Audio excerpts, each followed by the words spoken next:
Alright, I'm late by 2 minutes, but I'm here.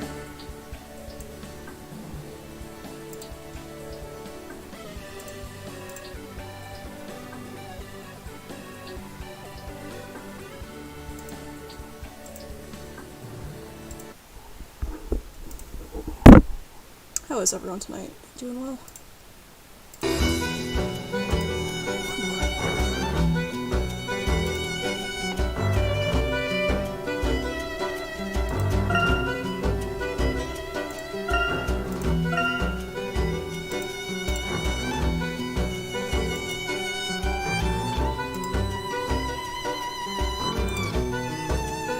Alright. Now we're ready to go. Volume balance okay?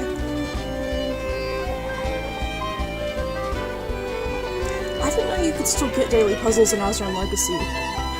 Because I thought, like, DS Wi-Fi was just, like, totally nixed.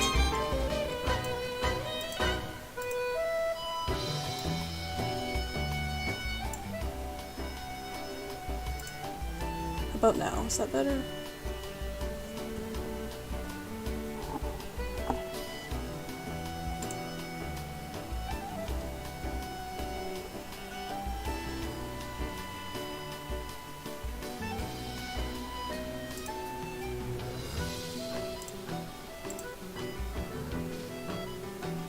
Oh, 3DS Wi-Fi still going. Okay.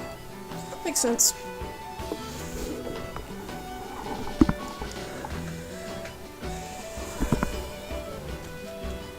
Alright. Let's get right into it.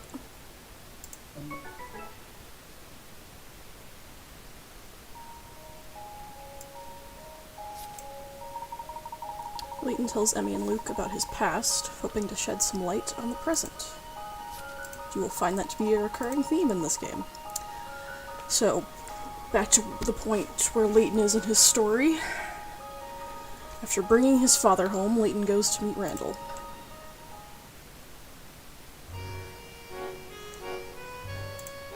And just because I really like seeing what young Layton's thoughts are, because, see, now his journal is divided into both past and present. So what does his journal have to tell us? Randall never listens. Best of me at fencing practice today, so it looks as though I'll be joining him on his next archaeological adventure. I don't even like archaeology and he knows it. He thinks everyone should love archaeology as much as he does. I do wish he'd give it a rest now and then. Oh well, I'm sure it'll be a fun, worthwhile trip regardless. Okay, they went to school. Sometimes I feel like Randall is deliberately antagonizing Mr. Collins. Is that really necessary? I just wish he'd be a bit less of a blockhead sometimes. Next time we spar with one another, I'm going to have to teach him a lesson. Even when Angela is around, Randall can't stop raving about archaeology. You'd think he'd have other things to talk about with his girlfriend. She doesn't seem to mind, though. I think she's going to Randall's tonight as well. To be honest, I'd rather just stay home and read, but I promised. God, even as a teenager, he's already an old man. Yes, this is the same red lipstick as a couple streams ago. Enough diary for now. Maybe I can get a quick chapter in before I go to Randall's. When I got home, Mom was worried. He had to go look for his dad.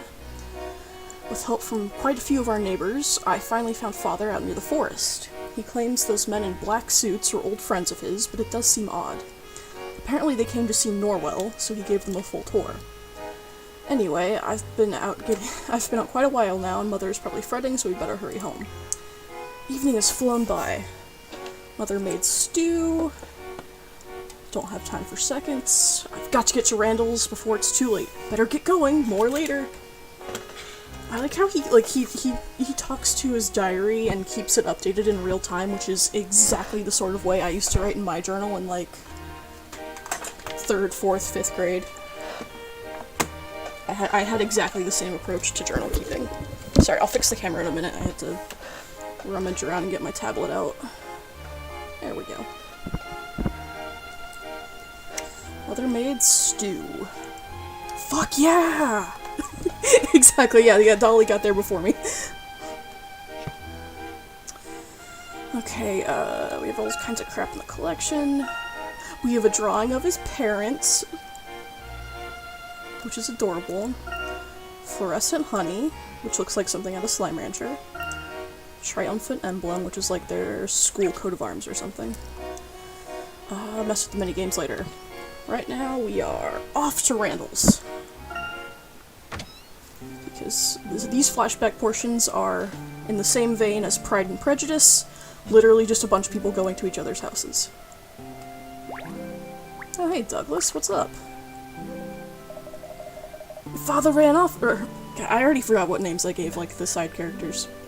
Father run off again, Herschel? Hello, Doug. No, I'm just going to my friend Randall's house. Oh, what's that scamp plotting now? You be sure to keep him out of trouble. If anything happens to that boy, his father will have the whole town in an uproar. Don't worry, Doug. We're just studying. Did Mr. Ascot kick you out of his house once already? Try not to antagonize the man, Herschel. That was an isolated incident. Good night. Damn, Mr. Ascot kinda sucks. That's the first impression we've gotten of the man. And we get... He threw Herschel Layton, the politest little geek ever, out of his house for unknown reasons. Ah, Mr. Collins hanging around the school just like Mr. Twombly did. Twombly. Out for a late-night constitutional, Layton? Good evening, Mr. Collins. What are you doing lurking around the school at this hour? Don't you have an essay you could be writing? Ah, the essay. Yes, it's coming along quite well. Almost done. Mostly, sir. Well then, you'll be fully prepared for this puzzle, I assume. Shit. Doesn't my teacher have a wife? Oh, damn, I remember this one. This young explorer wants to go from point 1 to point 5. To do so, he must pass through the correct 4 caves in the cave complex shown. The wrong caves are filled with horrible traps, as they are. He has with him 4 photos, A to D, taken by an explorer who made it through successfully. Work out the correct route using the photographs. However, keep in mind that you don't know where the photos were taken, so they're not necessarily in order. Okay, so right off the bat, we can say that B is last, because that's the one that has you coming out into a field of flowers. My dad works at Nintendo, and he said, no, that teacher in this game does not have a life. Oh man, unlocking hidden lore already.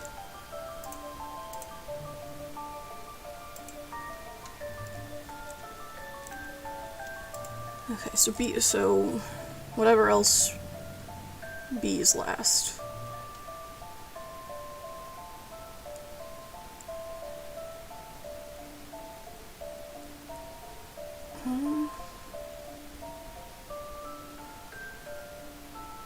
And B would have you coming out through a curve to the left.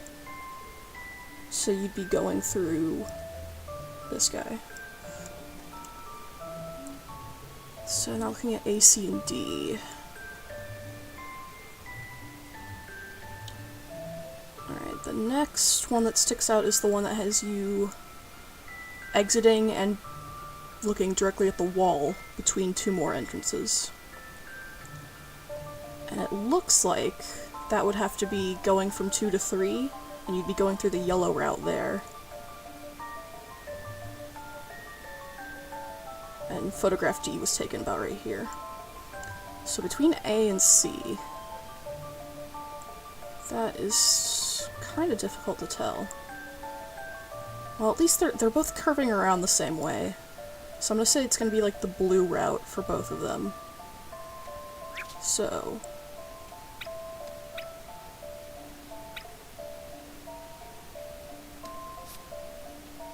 okay. Blue, yellow, blue, red. I think this may be it. Nice. Looks as if I got it. Young Herschel's, like, puzzle answering animation always scares me because there's, like, there's no, like, most of the other animations have some kind of telegraphing in the penultimate animation as to whether you're actually going to get it right or not. Like, there's like a little hidden smile or something. But young Layton has none of that, so I just feel terrified every time.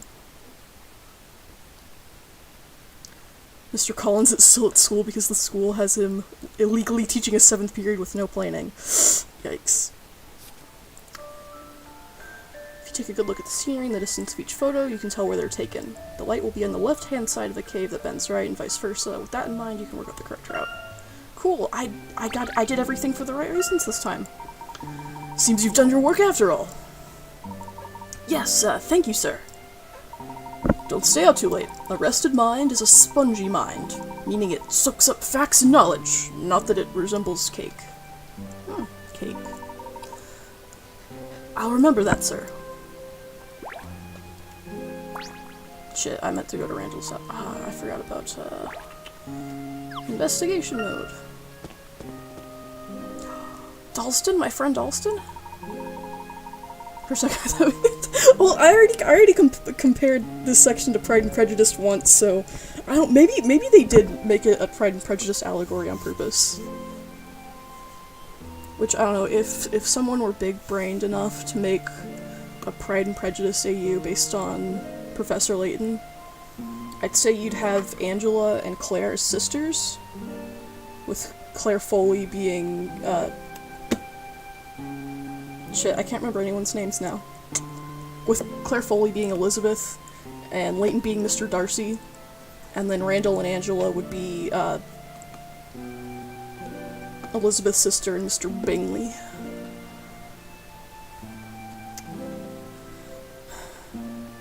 Just saying, Herschel is definitely Mr. Darcy.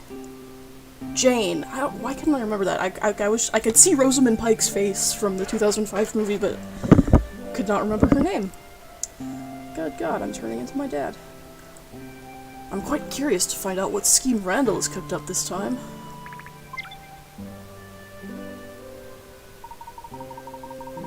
I'm also curious as to what Dalston is doing here. Oh, he's giving me a puzzle, that's what he's doing. Bit late for a stroll, eh, Layton? Jane is easy to remember because she's the kindest, most beautiful, and naturally Miss Jane Austen was like, and her name is Jane. Yes, okay, you know, last time we were talking to the police officer, and we're like, for a dollar, name any woman. And now I'm the one that cannot name any woman for $1. Not even for one pick or rat. I could say the same to you, Dalston. Do your parents even know you're out? Bro, you're seniors in high school. They don't really need, like, they don't need to. Maybe they do, maybe they don't. Who cares? I go where I like, when I like. Hey, I just saw Angela. Your little fossil fan club having another dirt-digging party? That sounds like a fun time. Don't be mean about it. You're a smart guy, Layton. What does Angela see in Randall? I mean, he's only the second richest kid in town. Well, I'm not sure that I follow you, Dalston. Right. What about you? Don't you get tired of always following Brat Scott's loony plans?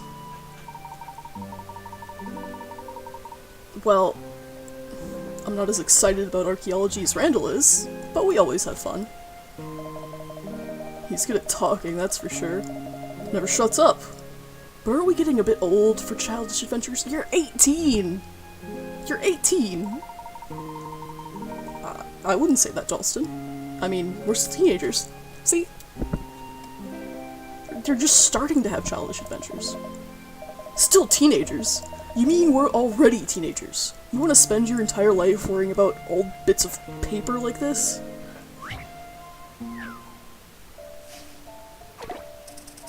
So he's just trying to trick me into solving a puzzle. Dalston has posed a math problem to Herschel, because that's a thing normal people, like normal teenagers do when they pass each other on the street.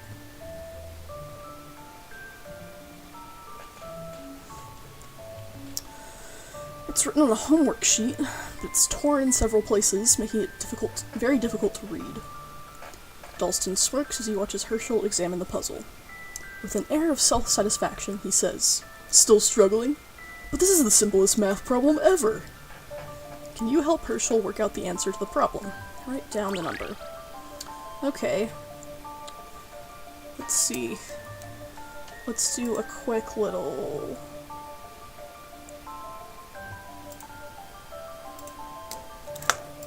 Let's see. I can't turn it all the way upside down like in my other emulator. Never mind. But okay, so I'm gonna turn it like this. Everyone just tilt your head to the right, to your right, and you will see that it is 17 minus 2 is like torn into the paper there. And 17 minus 2, if memory serves, is 15. Here goes. Puzzles can be quite fun. Young Hirsch is so fluffy. Why did he cut his hair? I think he really could have rocked the fro, like, long term. Correct. Hope you didn't tear your hair out. I absolutely did not. From where Dalston is standing, the torn parts of the paper of the page appear to form a much simpler math problem. 17 minus 2. The answer, of course, is 15. Yeah, I figured you were just as puzzle crazy as Ascot. You're a lost cause, Layton. You and Angela both. Have fun with your little games. I can't wait until I'm a rich hotel owner so I can laugh at you all from a posh suite. Careful around Randall. You don't want to end up like the Ascot servant. I saw him carrying their groceries earlier. Emmy tipped $6.90. Damn, Lapushka, your bobbies. We'll go back and visit Miss Lapushka soon. Also, damn it, I totally meant to, turn on text-to-speech for donation reading, so that I wouldn't have to, like, tab out of the emulator every time. And, like, race to it before it disappeared. But I'll do that next stream. I'll say it aloud so that I have to remember it for next time. Okay. I already forgot where I was in the sentence. Thank you for the donation, by the way. That's what I meant to work in there. Careful around Randall. You don't want to end up like the Ascot servant. I saw him carrying their groceries earlier. The guy is our age, but he's already working for someone else. Shame. Henry doesn't seem to mind. It's honest work. I don't see any problem with it. You don't see any problem with the fact that they owned a child slave? Hey guys, I finally just uncovered Sixpence's identity. It's Randall Ascot.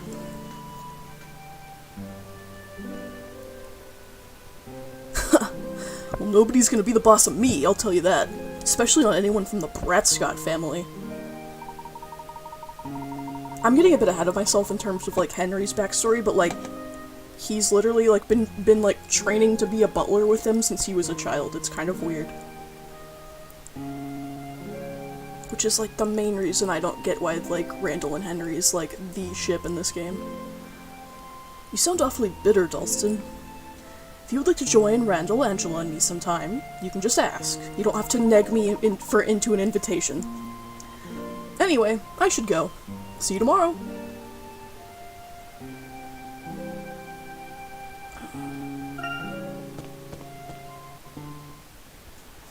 Yay, cutscene time.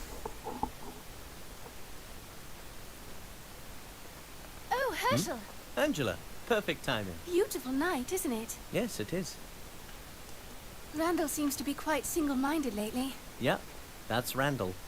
I think his enthusiasm is one of the reasons I admire him. I suppose. But that passion makes him easily excitable. You know, you're very good for him. You keep him balanced. Is balanced the same as boring? No, honey, no. No. Randall's lucky. We're both looking out for him. Yes, he is lucky, isn't he? He's got a kind girlfriend who's concerned about his well-being, and a loyal best friend. Ah. You'll always look out for him, won't you, Herschel? Promise me. Yes. I promise.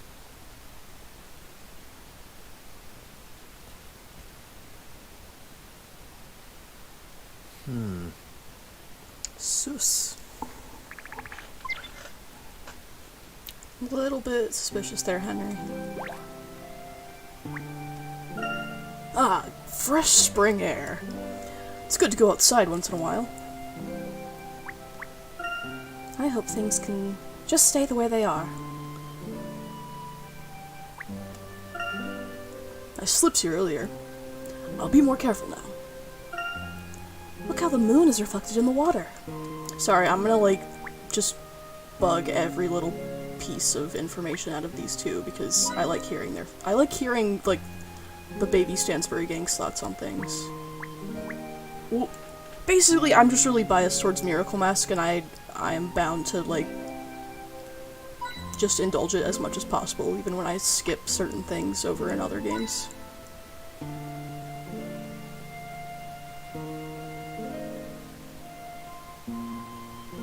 Plus, this music's really nice, so I don't mind dragging it out a little bit longer. Alright, to Randall's house. Pretty sweet pad. I'd rather avoid Mr. Ascot if at all possible. Good idea, Herschel. We don't want a repeat occurrence of last time. So... hit the coin...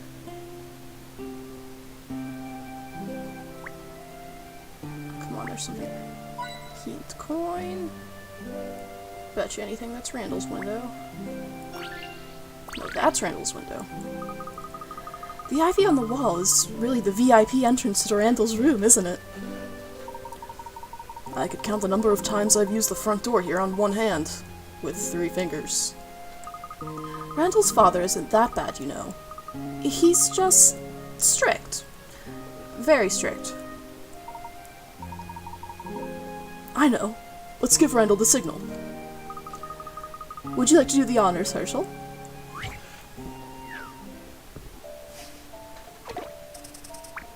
Oh my god.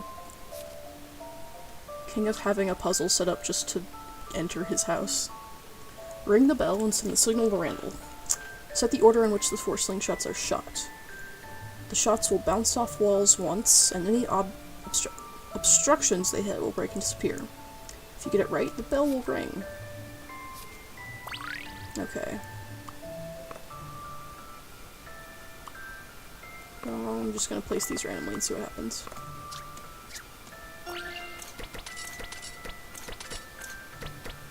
There's no penalty to this.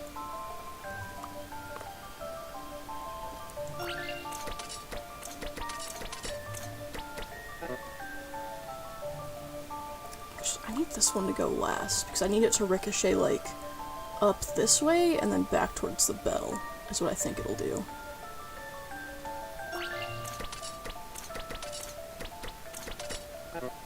I need someone else to get rid of the cat.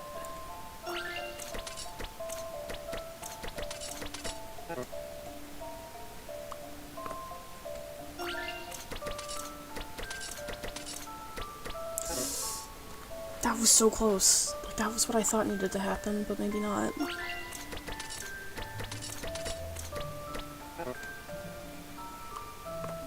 Why does Randall keep all this breakable shit out here? Come on.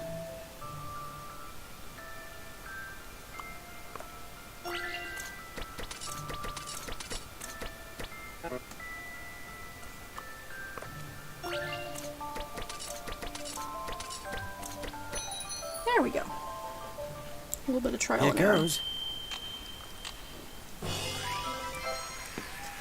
Puzzles can be quite fun. They can. Hopefully Randall heard it.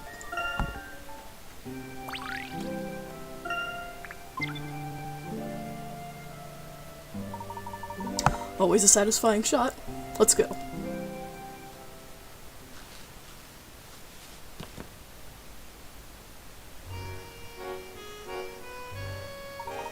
Randall? We're here. Now, what's the big surprise? What took so long? Glaciers swarmed while I waited.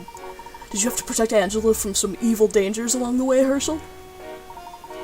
I am bound to say the lady didn't require my aid, though I would have gladly provided it had the need arisen.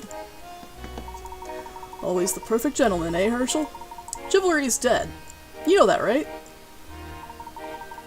I like to think that it's just hibernating. So what is it you're so worked up about? Yes, Randall, what is it? I can't stay out too late tonight, you know. Patience, my friends. Some things require a bit of presentation.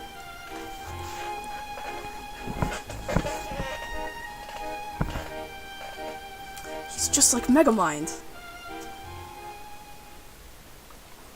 Huh?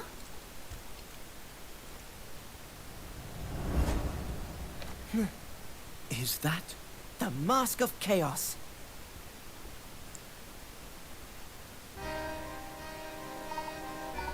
The Mask of Chaos. The one and only. This is what Donald Rutledge wrote about in ancient histories. I found it. Don't be absurd, Randall. That's not real. How could it be? I assure you, Angela, this is absolutely 100% the genuine article. According to Rutledge, the legend says, he who holds the Mask of Chaos may make happen all that which he desires. You missed literally nothing. It was just them, like, walking to Randall's house. That sounds nice. I don't believe a word of it, of course. It's just ancient superstition. But upon examining the mask, I made my own discovery. Something Rutledge didn't mention. Exactly. The mask may not grant wishes, literally. However, it can perform at least one incredible miracle. It holds the key to an unimaginable fortune, treasures beyond our dreams.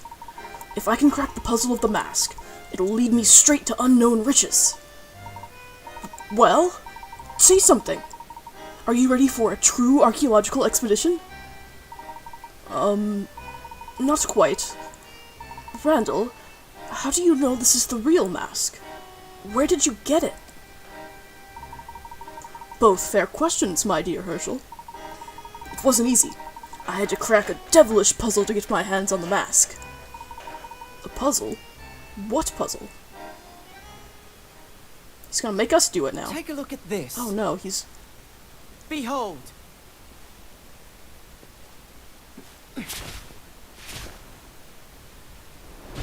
I got boxes full of Pepe, Sylvia! What is this? I don't understand.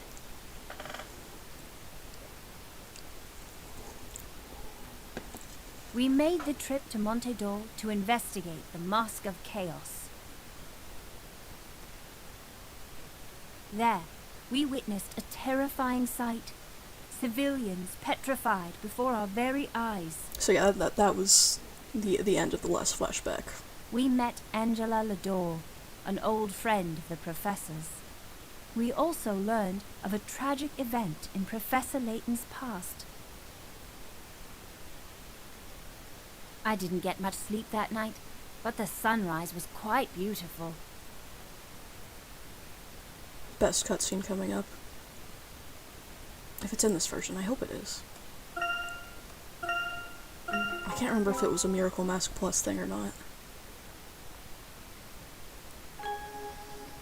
Chapter 3, The Battle for Monte d'Or.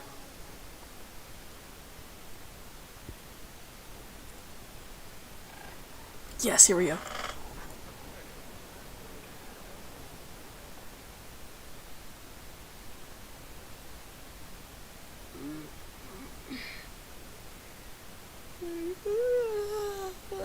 He's just a little fucking baby. He could literally fit in my pocket. I have a little frocket on this t-shirt. He could fit right in there. Oh my god, they left me.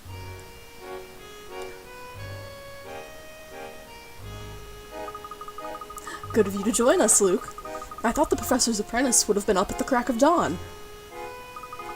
I'm up now. Where are we off to today? Oh, we've already solved the case, Luke. We found the masked gentleman while you were sleeping. What happened? What did I miss? Emmy is just teasing you, Luke. Pay her no mind. Now, before we meet with Angela, let's review what we know so far. Emmy just loves, like, her, like, she treats him like a little brother, and I love it. Like, she's just like, oh, come here, I'm gonna give you a nuggie. Good idea. Well, we saw someone calling himself the Masked Gentleman turn a group of tourists into stone. We then met Angela Lador, who explained her letter in a bit more detail. She informed us that the Masked Gentleman has been wreaking havoc across town for quite some time now. You can cut the tension with a knife out there. If the Masked Gentleman isn't caught soon, who knows what might happen next? Yes. In order to restore peace to Monte d'Or, I'm afraid we're going to have to confront the Masked Gentleman. In order to do that, we need to find out who was behind that mask as soon as possible. Unfortunately, it doesn't sound like the police have any suspects lined up. Perhaps we can get some information from Angela's husband Henry, who we still haven't met in the present day. Oh, yeah, we still have yet to meet present-day Henry. Yes, I was thinking that as well. We still need to investigate his study where he kept the mask before it was stolen. I don't know, kinda sus that, like, Angela's dating Randall in the past, but come 18 years later she's shacking up with Henry? Like, what happened then?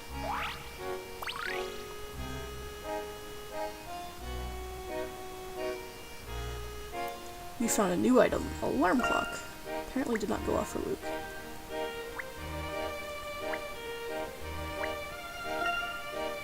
Oh, hey Jack. Nice of you to make it. All I did was complete the last flashback where Angela and Herschel went to Randall's house, and he was like, hey, guess what? You'll never fucking believe it. I found the Mask of Chaos.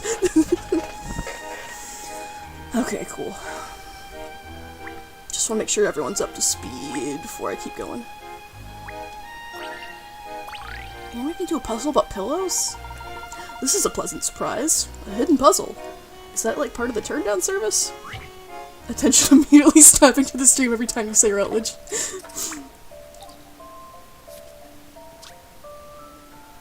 Expecting you to be making fun of me.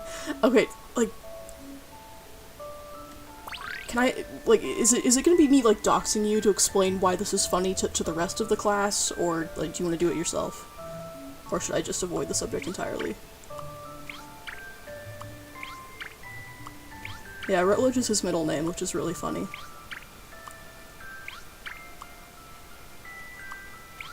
Oh, another chocolate bunny puzzle.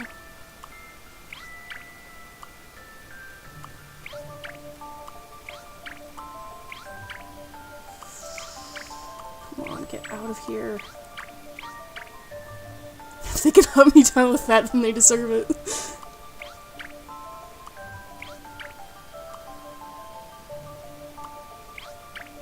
Yeah, I don't know, there might be like a Geeks in Texas directory. I don't know if they sort by middle name though.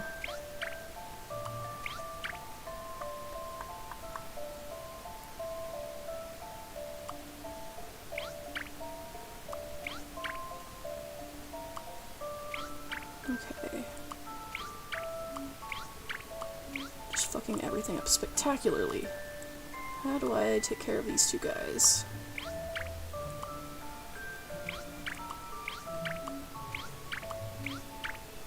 I just keep getting stuck in the corners here. This sucks. Like, immensely.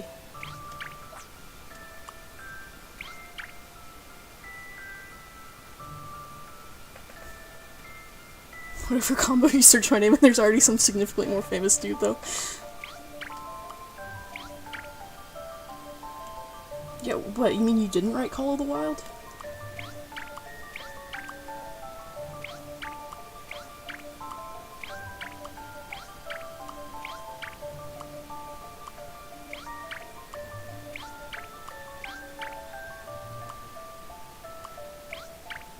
My parents were cool enough to give me a name that I don't think literally anyone else on the fucking earth has. So whatever you look up, you're bound to find me.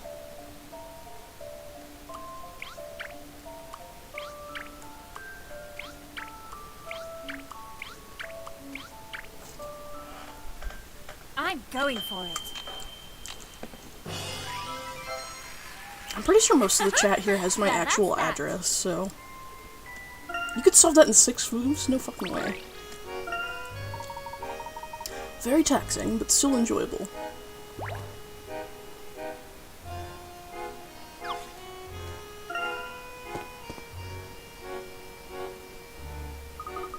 See that woman over there, Professor? Do you know her, Emmy? I don't think so. But there's something familiar about her.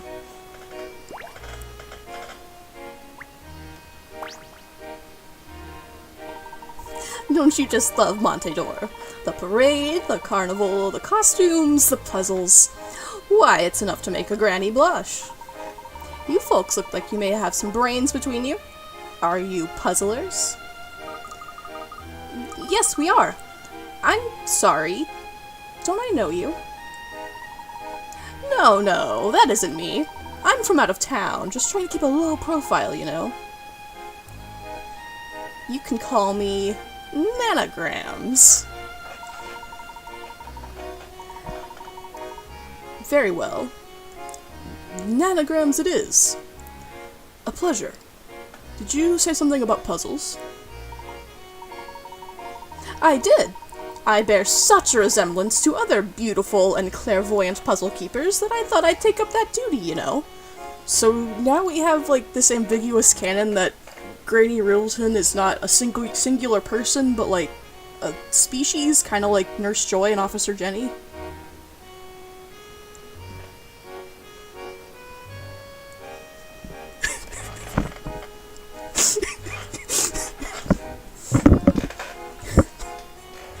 I don't think he lives, like, shouting distance from my house, but you could certainly try. Life is chock full of puzzles. Easy puzzles, hard puzzles, fun puzzles, but never a boring one. Puzzles are everywhere. But sometimes a puzzle might stump us, and we need to put it off until later. Other times we may miss a puzzle completely. That's where I come in. I gather up those poor, neglected puzzles, rinse them off, and put them out on display. So, if we miss any puzzles, or need to skip any puzzles for the moment, we can just come to, nanograms here. Indeed. Very convenient. You bet. Just remember where old Granny, I mean, where the mysterious nanograms is. To find any puzzles you passed up. So maybe she is the same person every time? Interesting. That's incredible. Thanks. Of course. When you want to go back to a puzzle, come give me a tap. This lady is a recurring NPC throughout the series, though every time, like, Layton and co, like, tend to forget that she exists. But she's just, the keeper of, like, puzzles that you may miss during the course of the game, and then you can't come back and get them from their original source, because then they have a new puzzle by then.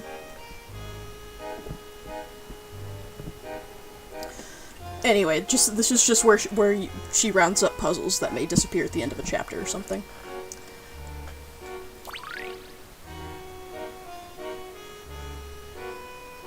Oh, I missed the patterned apron puzzle, which I'm actually not too pressed about. That's one of those stupid spatial relations ones that gives me a headache. Good day, Monsieur Wait, is he French now? I don't know how to voice a French Pedro Pascal. Good morning, Monsieur Layton. I trust you slept well last night? Very well indeed. The room is wonderful. Of course it is, sir. We are the finest hotel in Montedor. French Pedro Pascal sounds terrible. It's the stuff of nightmares. Voice him like the nasty little French boy he is. I don't know. I'm not too good on, like, the accent front. We strive for excellence, and we enjoy achieving what we strive for. With so many hotels here in town, I imagine the competition for business must be fierce. For some, perhaps. However, for those who matter, They know where to find quality. If you need anything at all, please ask. I'll keep that in mind. Thank you. Never want to talk to a fucking French person again in my life.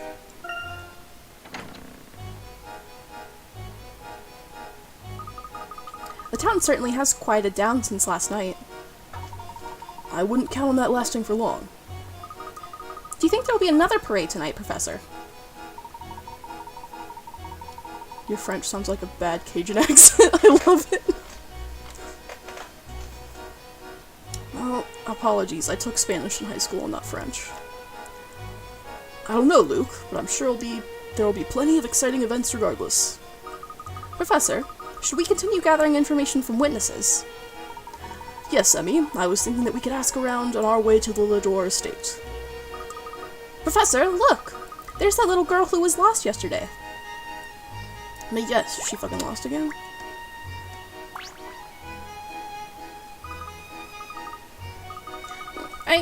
I went to talk to the clown and lost my mommy again. She's lost. Again. That's terrible, he said while grinning.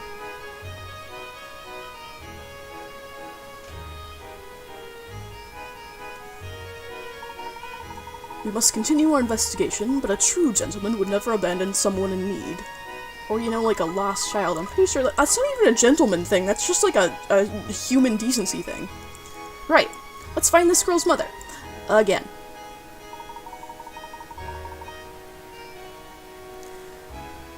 Now there, my dear, where did you last see your mother? She was where the water shoots up, over by the big tent.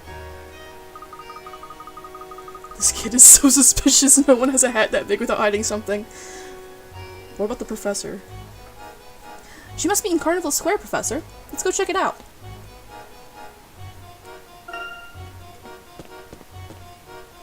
Hey, what the hell? You're literally from Stansbury. Yes, sir. May I? You look so familiar. I thought that was you, Esther. Of course. It's little Herschel Layton. Let me have a look at you. You're quite the dashing young man. And you finally cut your hair. A friend of yours, Professor? Yes, from long ago. This is Esther. My, what are you doing here? Are you on holiday? My old lady voice is too good. Okay, but there's my voice acting English. I can be old ladies forever. Oh, heavens, no. I moved here, I guess it has been 5 years now. Stansbury is quite the ghost town now, you know. You could have told me you got married and had children. Wedding invitations to old ladies just get lost in the mail, I suppose. Wedding? Oh my no, this is my assistant Emmy. She's 10 years younger than me, PT Dubs. And my apprentice Luke. Luke is the son of a good friend. Yeah, oh yeah, she's 10 years younger than me, and also she's a lesbian. Hello, Emmy Altava. We were actually in the middle of looking for Cookie's mother, so... That's nice, dear. You know, Herschel, it wouldn't hurt to visit every now and then. I never thought I'd say this, but I miss the old Stansbury. Living here has been nice, but lately it's been so scary. That masked gentleman just gives me the chills. Although I must say there is something intriguing about him. I heard that some tourists were turned into stone horse paintings. Or were they painted into stone horses? Regardless, it was bad. Thank you, Esther. There were a few incidents, actually. Please be careful. It was wonderful seeing you again. So Stansbury is a ghost town now. That sucks. Hey! This asshole. I tell ya, that Angela is gorgeous. I ain't seen her husband around much. Now might be my chance. Does everyone in this town want to cuck Henry? Your chance? Your chance for what? You're talking about Mrs. Lador, yeah? Watch it, Shrimp. You respect a lady and call her Mrs. Lador. Yeah, I'm pretty sure that's what he said. Good. Let's keep it that way. Do you think things aren't going well with Mrs. Lador and her husband? Let's not jump to any conclusions, Luke. Especially not based on this gentleman's comments. Like, hey, you gotta respect Mrs. Lador. BT dubs, I'm trying to hit that. I guess you got all the answers, lady. So, you can just go ahead and answer your own questions from now on. While you're at it, maybe you could solve this puzzle here. I mean, I know the answer. I just want to see if you do. Oh shit, there's only 2 options! That means there's a greater chance of me making a fool of myself.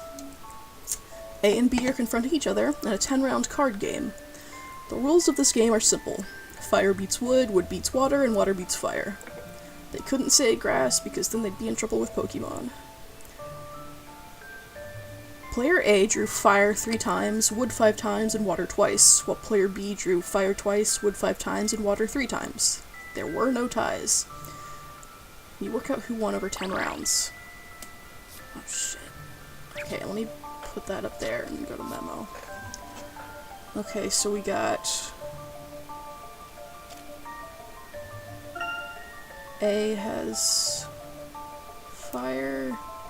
See, I'm gonna draw like little pictures for this. That's a fire. Wood. Got good old RuneScape logs.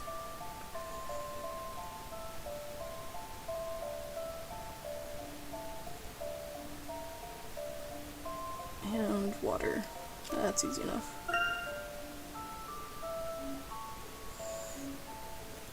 Okay. So you have fire 3 times, you have fire twice. They both have 5 wood. That should probably be what I focus on.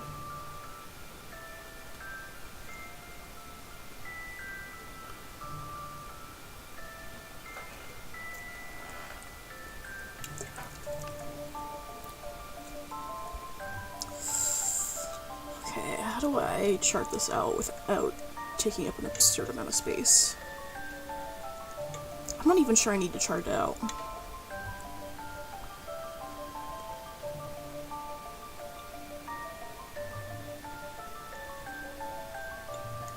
I mean, I literally could just guess and see what happens, and then either I lose half the pick rats or I got it right, and then I just, you know, put in the other answer again.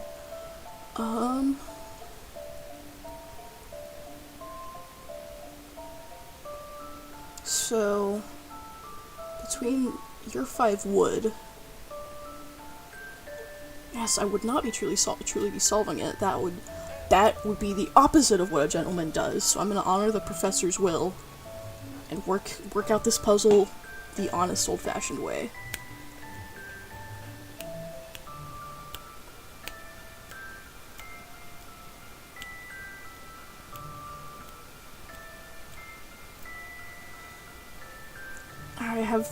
I have a thought forming, but I can't, like, coalesce it into a coherent sentence yet.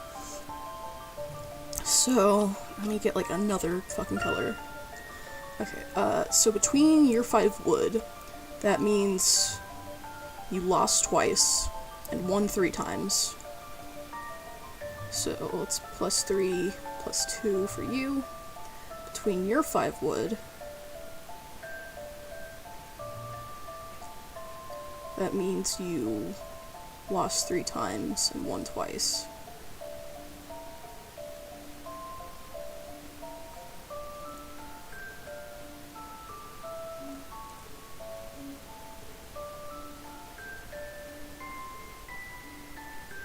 I think it's gotta be A. If I get this wrong, I'm gonna look like such a goon. Oh, thank God! All in a day's work.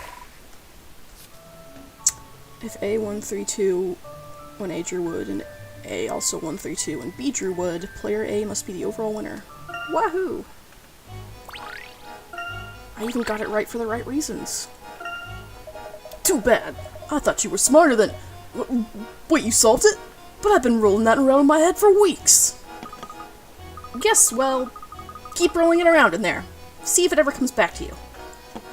Zing. Oh, smart and sassy. You're no Angela Lador, but I like your style. Why do all of the ugliest men in the universe keep hitting on Emmy? Alright, I just want to say hi to you and your boobies. Why, hello there, darlings. How goes the investigation? Quite well. I wanted to thank you for your help, Madame Lapushka. Oh, it's nothing. I'm just glad to hear that you're faring better than the police, darling. They're absolutely stumped. I guess they're not interested in exploring the attractive wonders of Monte d'Or in order to unearth the truth. The attractive wonders of Monte d'Or? Are you referring to hinge coins? No, idiot! Let me just say, I think you may want to try the racetrack or Pumpkin Park. And maybe a scarf to go with your jacket. Okay, so now you know where I got my Layton blog URL from. But also, in the Japanese version, Pumpkin Park is called Tingly Town, which is second only to the infamous Titty Typhoon from Super Danganronpa 2. Why do you say that, Madame Lapushka? Not Tinkly Town, Tingly Town. Like, you know, excitement and whatnot.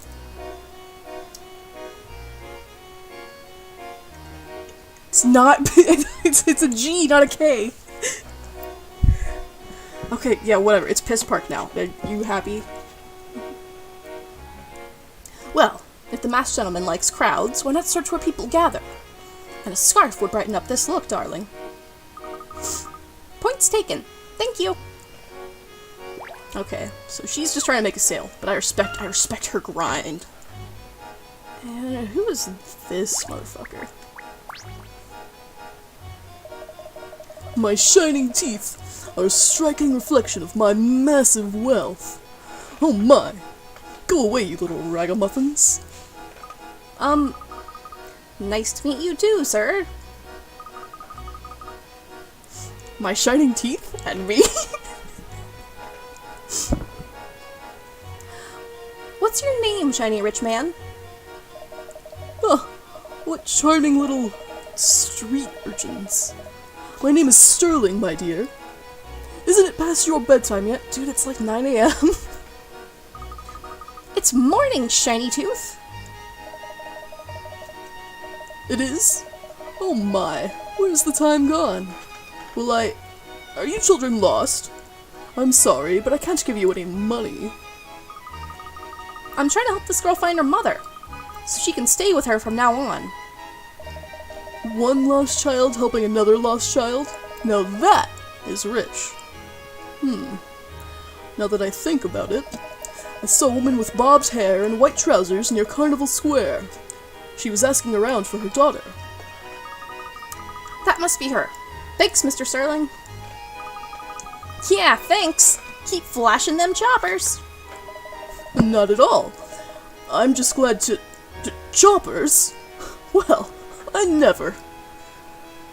Bury the chopper? I don't really know one. I don't really care what his episode is about. Maybe I'll do it later. Cookie's mom is not here.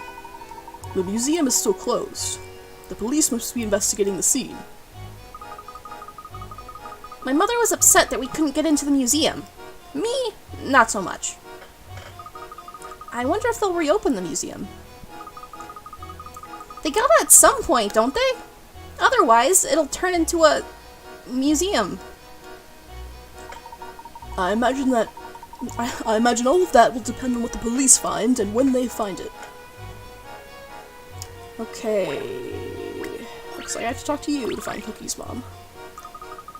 I can describe the masked gentleman in 2 words. Super cool.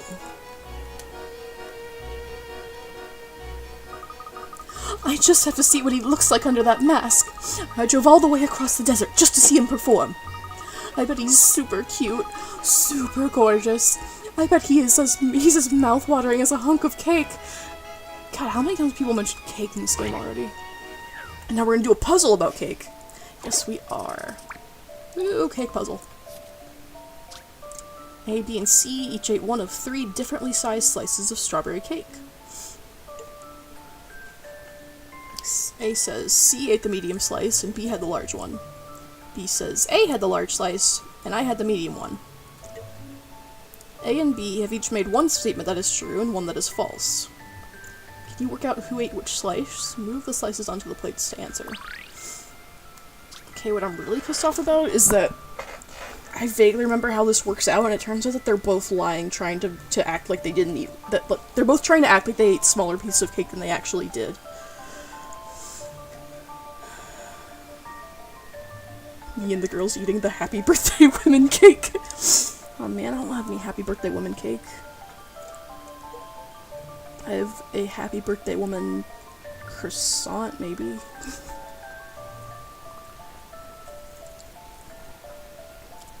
I don't know, I don't normally make dinner until after these streams are done at like 10 o'clock for me, so... Not 10 o'clock. Like 9 o'clock. So, I'll figure out what I'm eating then. One statement is true and one that is false. Okay.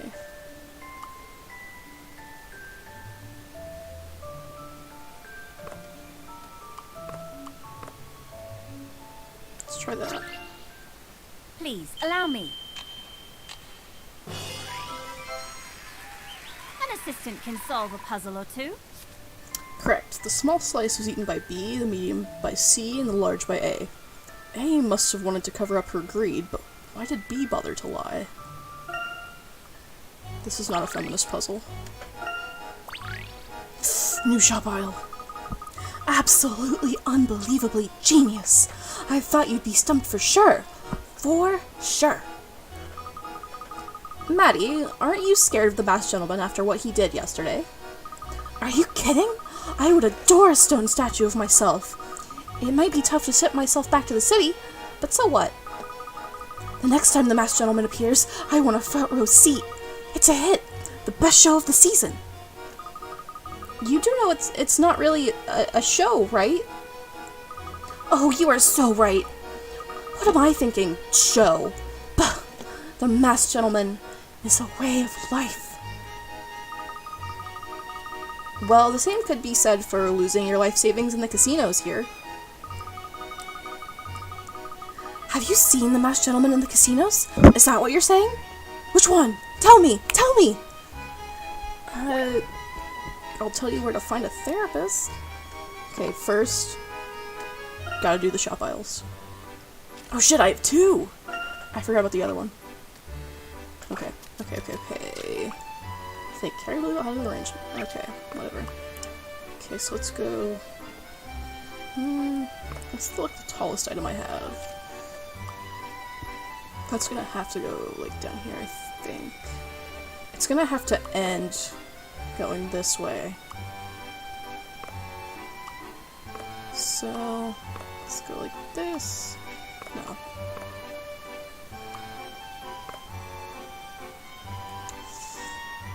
Ooh.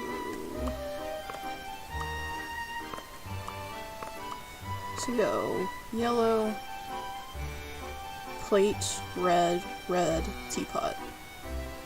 There we go. I don't feel like voicing this because it moves too fast. A moon mug.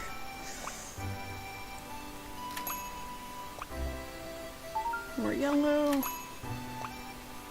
Saucer. Hot saucer. Red. Gotta love that red crockery.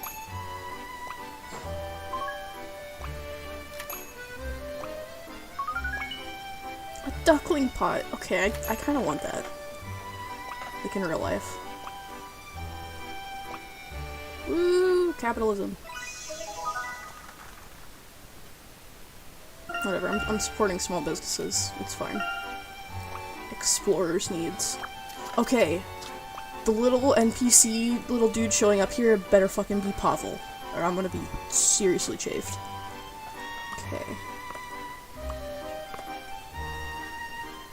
Take that back. That can't possibly be right.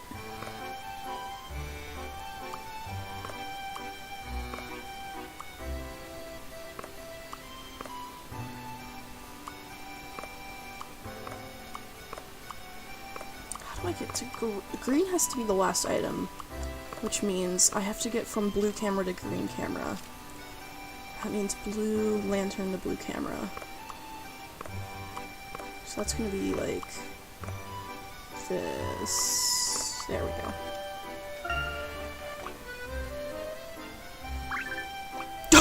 That's not fucking Pavel. I hate you. Why is he an explorer? All he does is like try to scam people with the stupid like 3-card Monty trick.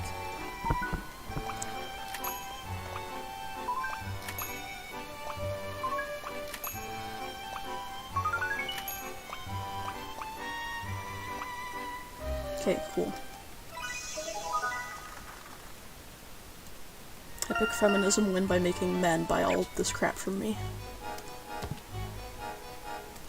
Okay. Gotta go all the way back here to find Cookie's mom. Ah! So we meet again! Good to see you, Morty. Do you have business here as well? Oh, Professor. I'm out looking for clues to help explain last night's events, but I've turned up absolutely nothing.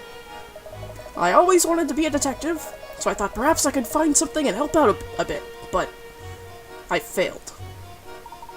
Nonsense. An investigation demands persistence. Don't get discouraged, Morty.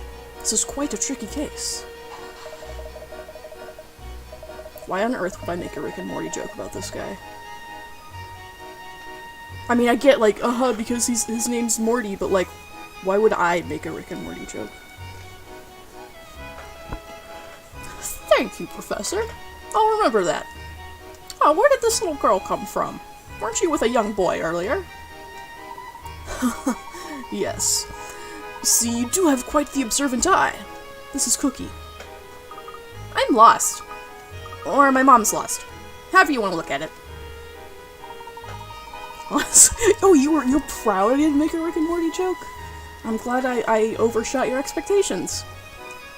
Morty, have you seen a red-headed woman wearing a purple jacket? If I'm not mistaken, I just saw someone like that in Carnival Square. She was asking around about a little girl. I'm sure it can't be a coincidence. Thanks, mister. See? You'll be a detective soon enough. Oh my first solved case. How exciting. If you need any other help, Professor, please don't hesitate to ask. Bye-bye, pal. Aw, she's learning from Gumshoe. Alright, there's your mom. You are officially no longer my problem. Where did that child go off to now? I look away for 1 second. Mommy! Cookie, didn't I tell you to stay close? I was watching a clown, and you were gone when I turned around. These folks helped me find you again. A gentleman never neglects those in need. Except if they're women. Or, especially if they're women named Flora, who I adopted. Thank you so much, sir. I do apologize. Yeah, thanks, mister. And thanks, Luke. Thanks, Luke. So cute. Cookie seems to be quite good at getting herself lost. She may grow up to be quite the adventurer. When I was her age, I got lost once and it was so scary. Oh no, what happened? Oh, I just got lost looking at teddy bears. My father found me pretty quickly.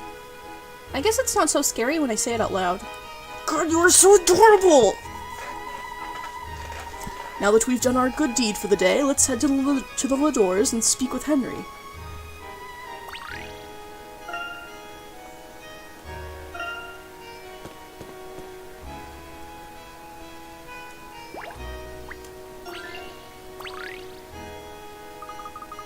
Everybody's practically forgotten about what happened last night. It's almost like it never even happened. Yes, things have certainly calmed down. I assumed some downtime was necessary, even for the City of Miracles. It's just weird. Everyone gets into a panic over these dark miracles, and yet the next day it's no big deal. What's with that? I wonder how long people will put up with all the chaos before they decide to skip town. Let's hope we find the masked gentleman before it comes to that. Enough doom and gloom for one day. Let's chill out with a puzzle. Oh, is this gonna be the penguin one because she said chill out? It's literally the penguin one because she said let's chill out. This is literally, this is a mini game on fucking, I don't remember what, whatever like iMessage app it is that you play like 8-ball on. I play the little penguin pushy game with Al all the time. 6 penguins are standing on an iceberg, 5 small ones, and their rather portly emperor. All penguins can move either horizontally or vertically, but once in motion they won't stop until they hit another penguin. If there's nothing in the way, they'll plunge straight into the sea. Can you help the emperor penguin get back to his rightful place in the center of the iceberg? Okay, so touch and hold the penguin, slide the stylus on the touchscreen in the direction you want the penguin to slide. Keep sliding until they hit another penguin. Okay. What do I want to do here?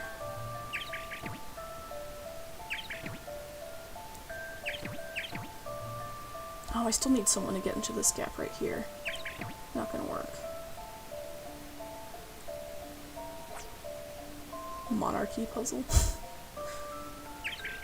I know I want that guy here. And shit, I just killed that guy. But I can undo it really quick. I can unsnap him. Make the penguins kiss. Oh, can I rotate him? I can kill him.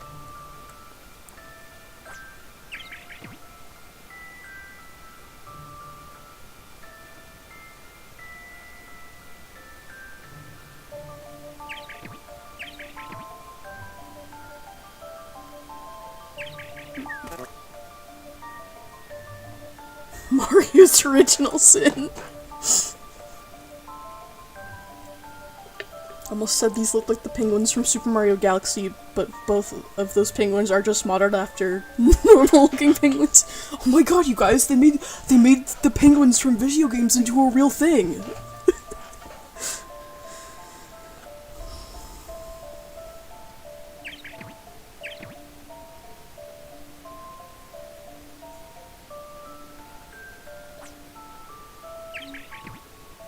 I want you right here, but I also need to get someone else over here.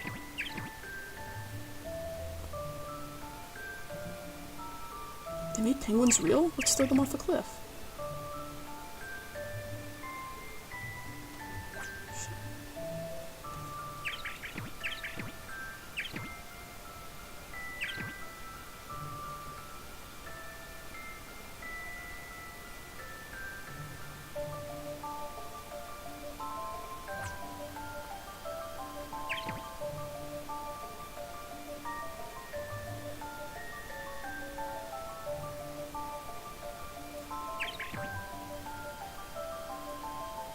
Then I can't make him turn that corner. There's like one move that I'm just like not seeing here. But I'm so close to solving this. There's no one else I can move without like sending them flying. It's just these two. Who else can I move? I can move you, but that's not really gonna do anything for me.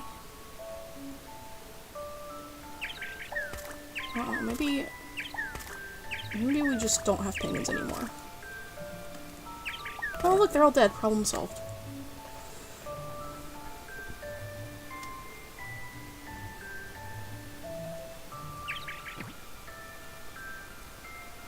I'm gonna get doxed by PETA for that.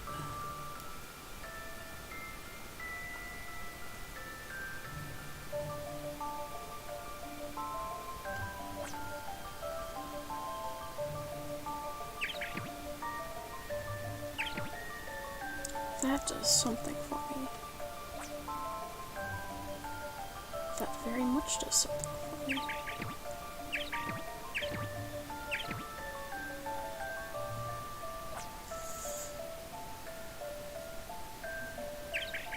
I have to do this the true gentleman way.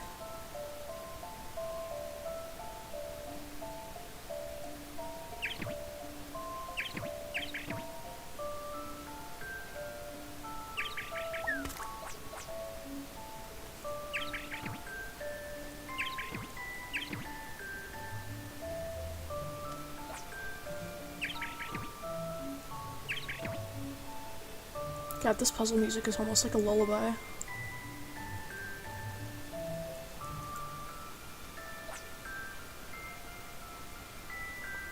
Move along the corner first. Ooh, we might be onto something.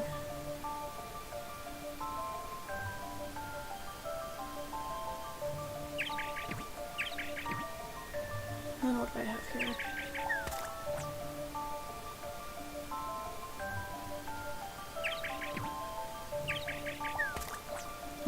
Give me one hint. Move the Emperor. Okay, first consider which penguins the Emperor will bump to stand next. First step will be to move the penguin to the far right of the Emperor. Okay, so that's what I've been doing, so I've been on the right track that far.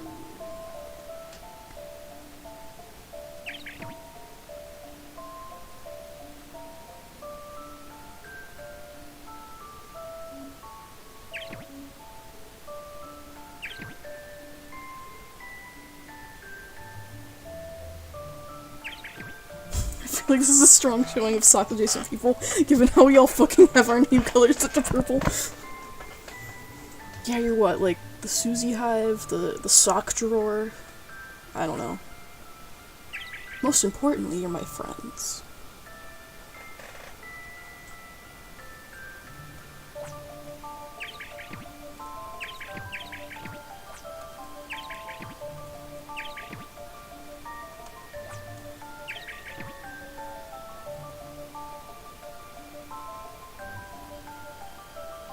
What am I missing? It's killing me. Move the Emperor 3 times. 1, 2, 3. Okay, so this is, once again, what I've been doing. I am just missing some key step.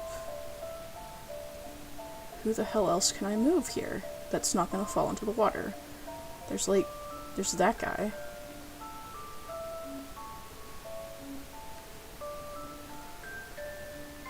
Oh, you see it? Okay, give me like 10 seconds to see if I can't figure out myself.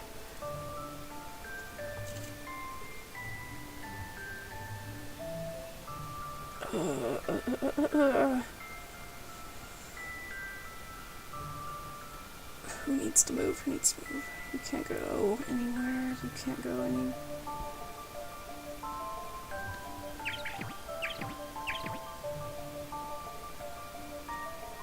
Is that something? That's nothing.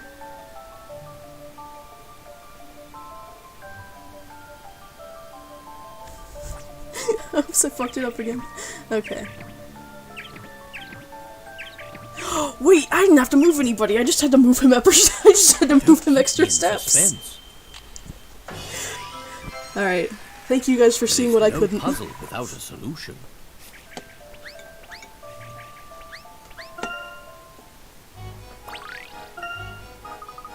It has been hard to see the glass as half full lately. Sometimes it's hard to see a glass at all. Some of the town's bigwigs have been coming around asking about business. Some of the managers and Mr. Lador. Henry? Oh, really? Yeah, they try to act like everything is okay, but they seem pretty worried to me. They were doing an awful lot of arguing. Sounds like some major power struggles going on at the top of Monte d'Or. Interesting. You didn't hear it from positive old me, but this town is gonna tear itself apart if the masked gentleman isn't stopped. That's very, prescient. Thank you. Oh crap, I already forgot her name. Is her name Pirouette, or is that is that a different translation? Colette, that's okay. I think it's in the EU version, she's Pirouette. I am not talking to the toy store fucker.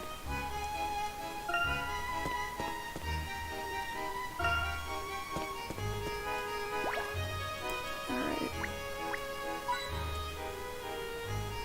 What's around here? Balcony? Shower time? A balcony? Sandwiches?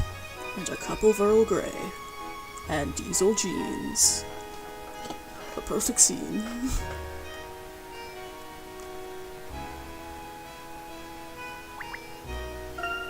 It's so lifelike, I was sure it would ask us for directions.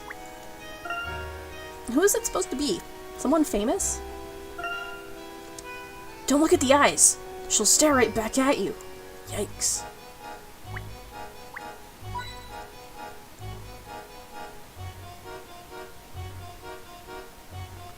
I swear there's something for the collection around here.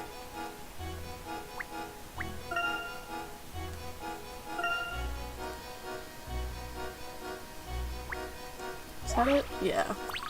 Moon Glory. They grow in fruits.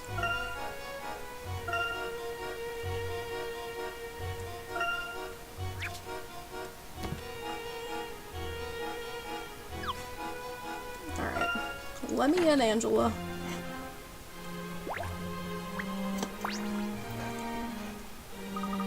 Herschel. Nice to see you again. I'm sorry, but Henry had to run out rather suddenly. But he did say I can show you his study. Please look as long as you'd like. Thank you, Angela. I trust everything is okay? Oh, yes. Henry just had some business in town. Please, this way. Of course. Thank you, Angela. It's a shame that we missed Henry again. Yes, the Swiss roll curls in her hair, like, so good. Like, I'm pretty sure I followed someone on Tumblr forever whose tag for her was, like, Swiss roll hair wife or something like that. But it's so cute, it drives me crazy. But yes, he has been rather busy lately. Keeping order in town takes up much of his time. He has been trying to calm our local business owners. I've barely seen him since the masked gentleman appeared.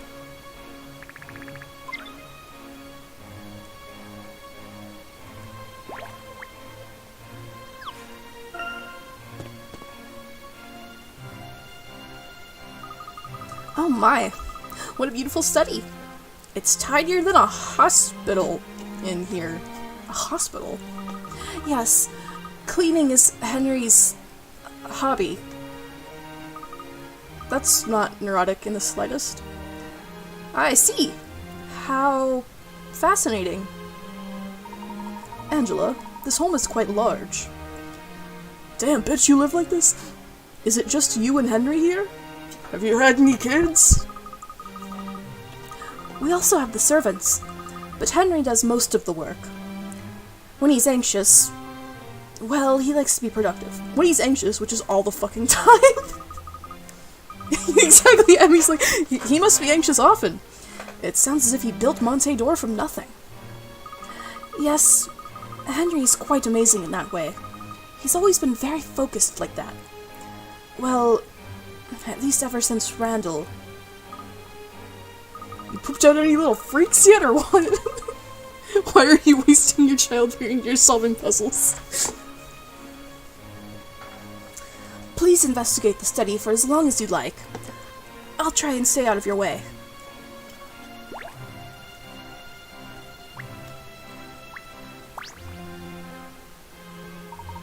Was the mask locked up in a safe? No, it was hanging on the wall here. You had a priceless ancient artifact just hanging on your wall? Out in the open? And why not? This is our home. Henry thought displaying the mask would bring good luck to Monte d'Or. Where were you and Henry when the mask was stolen? I'm pretty certain we were both at home, but we have no idea when it happened exactly. There was no sign of forced entry. I do know that the masked gentleman began terrorizing Monte d'Or immediately after we realized that the mask was gone. Do you have any idea why someone would want to harm the town? If I had an evil mask, I'd be like, guys, look at my fucking awesome evil mask. An unlucky gambler, a disgruntled property owner, someone with a personal grudge? Do you think this could be about money? Perhaps someone is trying to disrupt all of the businesses in town. Money makes people do crazy things. I don't get what all the fuss is. Money is just paper with old people on it. Oh, Comrade Lucas right there. Pots are crafted with the intention of being viewed at every angle. Thanks, you dipshit. I can see my reflection in this one. I bet these cost a small fortune. Ooh, puzzle about plates. That plate must have cost a fortune. Don't touch it, Emmy! You might break it! Bowser going turbo. That'd be so great. Whenever we do a movie night next, it's probably gonna be Wreck-It Ralph. That's just a favorite movie of mine. A broken plate would be a sad thing indeed. Such is the case in this puzzle. Which I know we said, Angela, that we were gonna, like, search the study for, but shh, everybody shh, and let's do this puzzle. The cat's trophy. Oh, so the kitty cat broke the plate. Drat! This pesky feline has knocked 3 plates off the dresser. The cat made off with one of the pieces. Can you tell which plate it's from? Choose between A, B, or C. Okay, so we have 3... Wreck-It Ralph has been out for like 8 years, and you've only seen it once? What's wrong with you? I saw it in theaters for my birthday party one year. It was pretty dope. Like, oh, by 1 year, I mean like the year it came out. Okay, so we have 3 plates with like the same pattern but all these different shapes. Okay, we're definitely watching Wreck-It Ralph next. So, okay, so we have this piece that's accounted for. This is that. This is... that's right here. And this corner is from here. That's from this guy. This is this piece. That's from here. That's from here. So we're missing one from the triangle plate. I'm going for it. I'm going for it. Well, that's that. That cat looks so mad. Did you think I'd break it, Professor? I'm not that clumsy, you know. I thought nothing of the sort. But let's not take any chances. We don't want your frail, womanly hands, you know, dropping it because you have a sudden fit of hysteria. Oh, alright. Okay, let's look through Henry's desk. Look at all his personal documents. Will you settle for these? Oh, I will take some Doritos. The desktop looks untouched. Henry used to sit at that study studying the mask for hours. But no, he used to just sit there, like, looking at the mask. But no longer. So Henry did most of his work in here. Yes, he was always poring over that mask. That awful mask.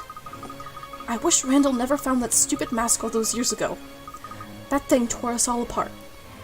All of us. But now it seems the mask has brought you and me together again. How ironic. It does seem to be a mask that can bring both immense joy and immense sorrow. That mask has served as the agent for both Randall's misfortune and Henry's success. Is it true that Monte d'Or wouldn't even exist today had Henry never found the mask and the treasure? Yes. Through his expeditions, he created this town out of nothing, hence the name, the City of Miracles. Henry used some of his fortune to open a small hotel in the middle of nowhere called the Reunion Inn. The entire thing was very odd from the start. Visitors began flocking to that hotel. It became immensely popular. His little hotel project became his first success out here. The rest is history. From there, Monte d'Or flourished into what it is today. It's hard to believe the town started from one little hotel 18 years ago. Henry credits Monte d'Or's existence to the Mask of Chaos. He believes that people are, for one reason or another, drawn to it. That mask has changed so many lives, in so many ways. Mrs. Lador, does the Mask of Chaos really have magical powers? Whoever stole it must think so.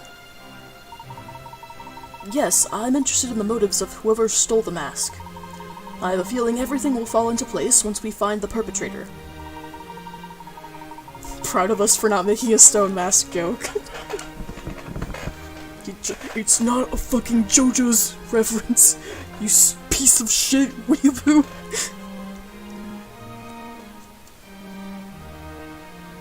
I was thinking the mask with Jim Carrey. It's much closer to the Jim Carrey mask if you wanted to get into it. Uncovering the truth behind these dark miracles lies in discovering the identity of the masked gentleman. I'm gonna talk to her one-on-one, see what she has to say. Angela, has anyone else been in here besides you or Henry? Henry doesn't even allow our servants in here, but he will entertain the occasional visitor in here. Rather than using the parlor? Mainly for very important guests. So no one is ever in this room alone without Henry being here as well, correct? Yes, but we haven't had many guests lately. We keep the doors locked at all times, so whoever stole the mask must have come in through the window. You'd have to be pretty nimble to fit through the window. That would definitely fit the masked gentleman's style. Yes, the thief may have been the masked gentleman. But then again... Herschel, do you have a theory on who could have done such a thing?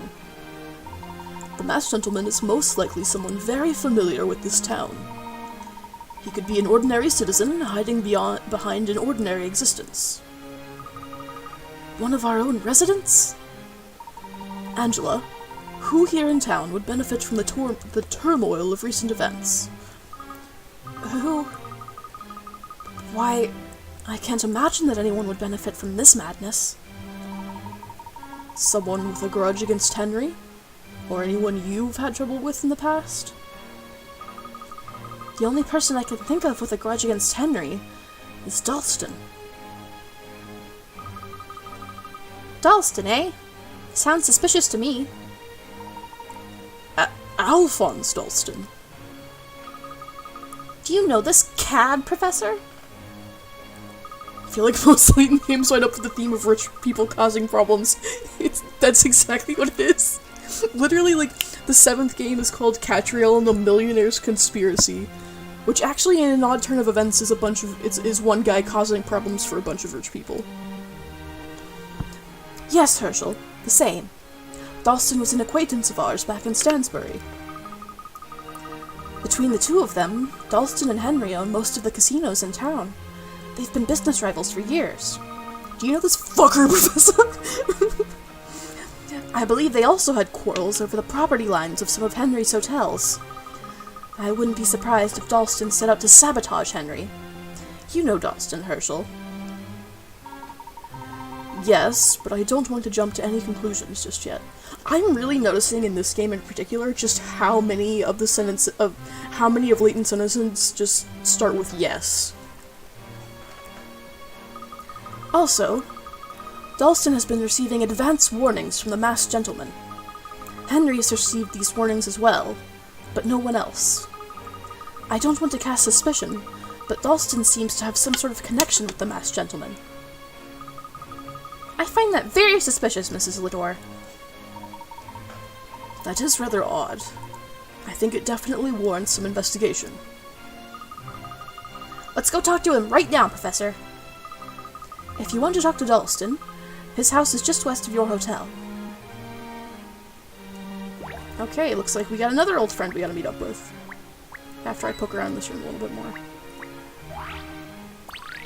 Weighted scales. That seems like it might be kind of an important metaphor. Almost every single one of these books is in my area of interest. Pussy. Baroque architecture? I don't think I can get my head around it. I can't even reach them on my tiptoes. Aw, I'm just picturing him like stretching up there. Of all the paintings, I prefer this one.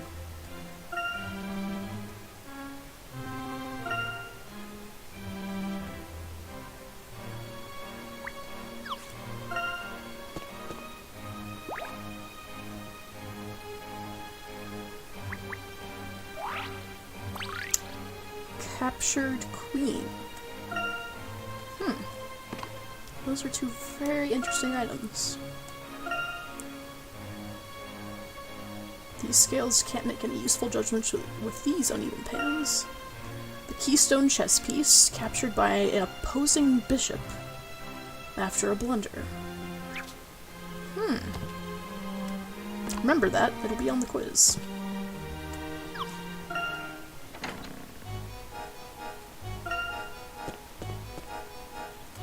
Hey Nils, my friend Nils. Psst! How's it going? Quite well, thank you. How are you? Just judging things. Don't buy the glitzy sheen of this town. There's a dirty power struggle going on beneath the surface. Do tell. Do listen. Nothing free in the world except wishes, though. How about you solve this puzzle and we'll see what happens? I just think Nils is funny. Because it's it's like Nils, short for like nihilist. The bartender places 5 bottle caps on the bar, with the star logos facing up. She closes her eyes and starts turning caps over at random, counting every turn.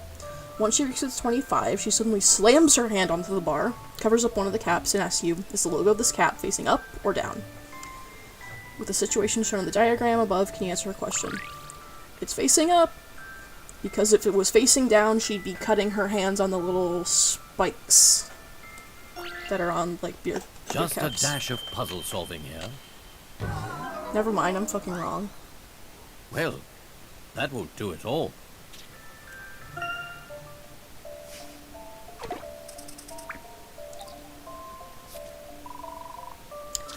Big L. I believe I have this one. Solving puzzles is truly a pleasure. Okay, whatever, that was actually about the odds. So I was just thinking, like, if she was slamming her hand onto the bar, then the spikes that are on the underside of, like, the little spiky edges that are on the underside of that kind of bottle cap would hurt, so she couldn't be slamming her hand down if the logo was facing down. As promised, I'll spill the beans. You gotta promise to pick them up. See, the Ladors built this town a while ago using money Mr. Lador found while he was treasure hunting. Then you've got Dalston, who built a bunch of hotels over the years and made some nice coin here in town. These recent miracles sure seem to be jeopardizing all of Mr. Lador's work. Catch my drift? If the Lador holdings fall apart or lose their value, Dalston stands to benefit. Is that what you're getting at? Hey, look. I'm no conspiracy theorist, but I think there's a conspiracy here.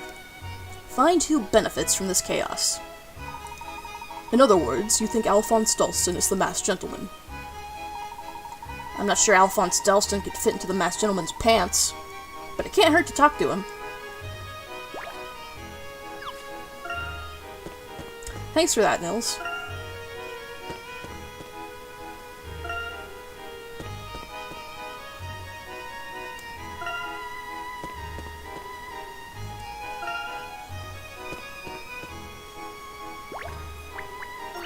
Oh, this goon looks like an old teacher of mine.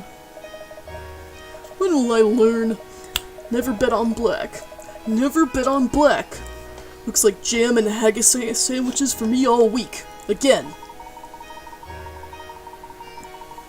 It's T-Tom. I'm thinking of T-Tom.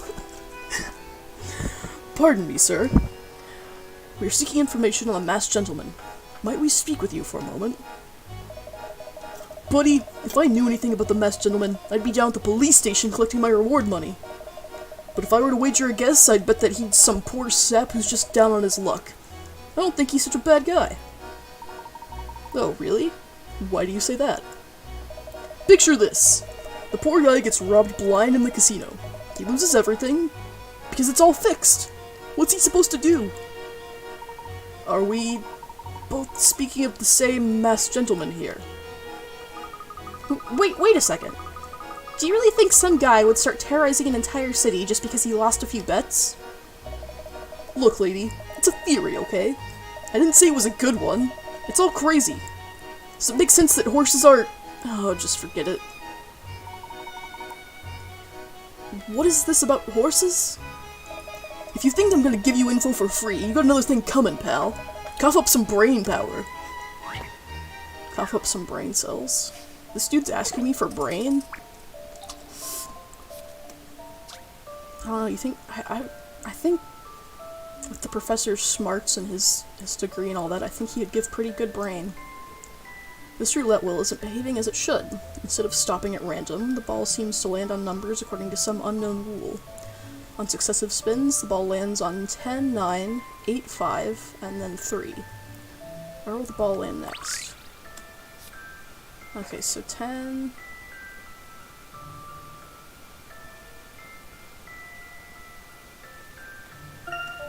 I need a different color. Okay. 10, 9, 8, 5, and then 3. How do I draw an upside? I don't need to draw an upside down 5. What am I thinking?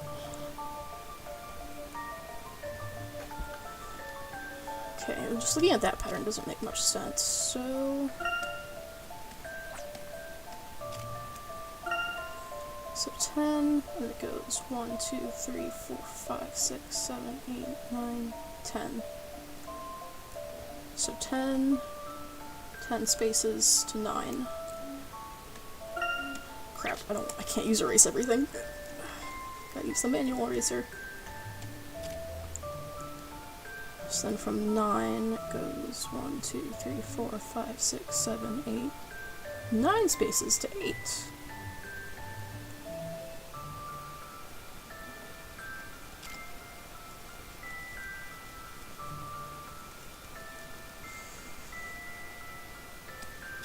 From 8 goes 1, 2, 3, 4, 5, 6, 7, 8 spaces to 5.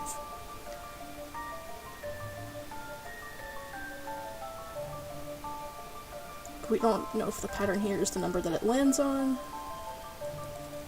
or if it's just counting down in a straightforward manner. And so from 5, it goes 1, 2, 3, 4, 5 spaces to 3. So then 3, it would go... And they're moving counterclockwise. So 3 spaces would go 1, 2, 3, and that would land on 6. This shit again. There we go. How about this? Puzzles are made to be solved. These models really look like they're breaking their finger every time they point at you.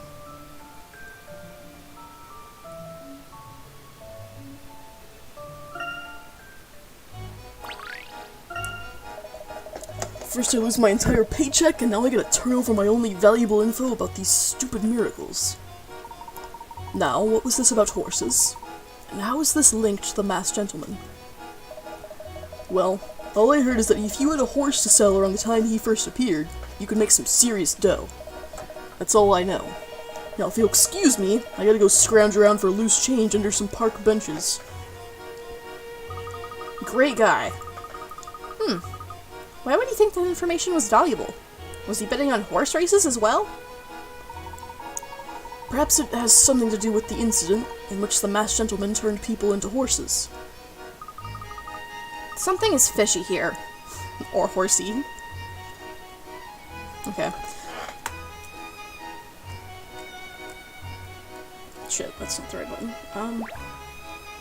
Before we continue on to Dawson's, I'm gonna hop up and use the bathroom real quick. Be right back.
Alright, all done visiting Piss Park. So now we go to Dalston's mansion. Dalston's estate should be west of here.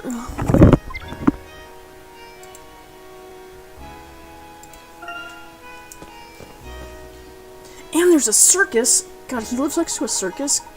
What a baller setup. This must be the circus tent that Juggles the clown was referring to.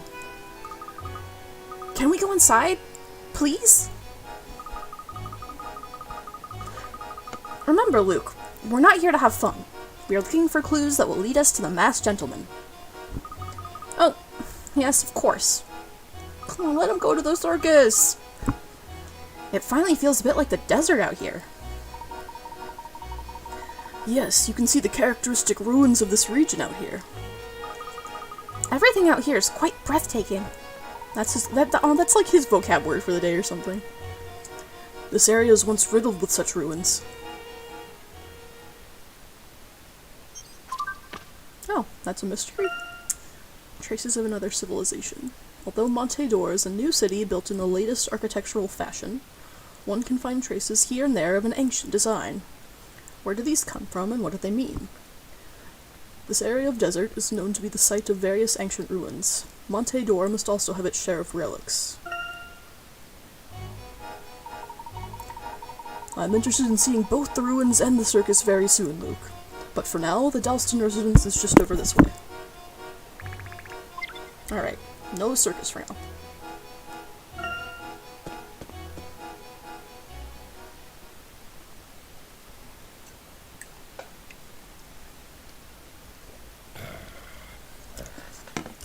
Puppy! Oh, Professor! Don't move. This puppy should learn some manners. Oh my god, Emmy, is your first resort gonna be beating up dogs again?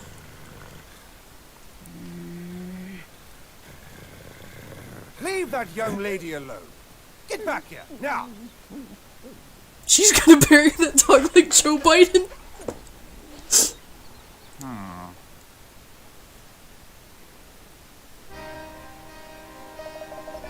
Herschel Layton? I haven't seen you in ages. What are you doing here? My, Alphonse, you've certainly gotten gay. Hello, Dalston. It has been some time. Don't tell me you moved here too! No, actually, I'm here on business. You left Stansbury for a successful business career, just as you had planned, I see. Of course. That bird couldn't hold me. Besides, Stansbury turned into a ghost town after that mess with the Ascot family. You know, actually, I think in, like, the EU version, Dalston has, like, a northern accent, which actually sounds better on him, in my opinion. Like, I don't know why they changed it to, like, an upper-class British accent. He sounds like, I don't know, like Jon Snow and Robb Stark, I guess, is, like, the closest comparison I can think of. And tourists don't visit ghost towns, which means ghost hotels don't make any ghost money. Or real money, either. You know, okay, yeah, I do know why. Yes, I've heard you've become quite the entrepreneur. I recall that your dream was always to own your own hotels. Yeah, and I recall you having more hair.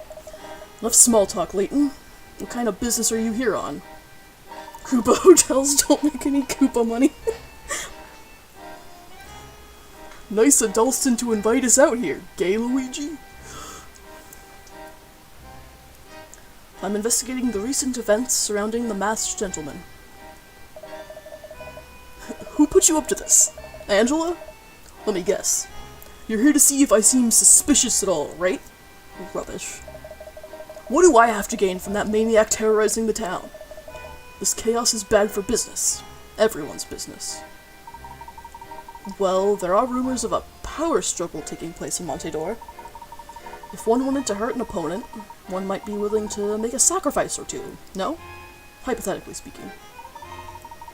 Why does the masked gentleman send advance warning of his actions to both you and Henry? Surely many other business owners in town would find such information useful. It certainly seems that there is some sort of connection between the two of you and the masked gentleman, Dalston. Naive as ever, Layton.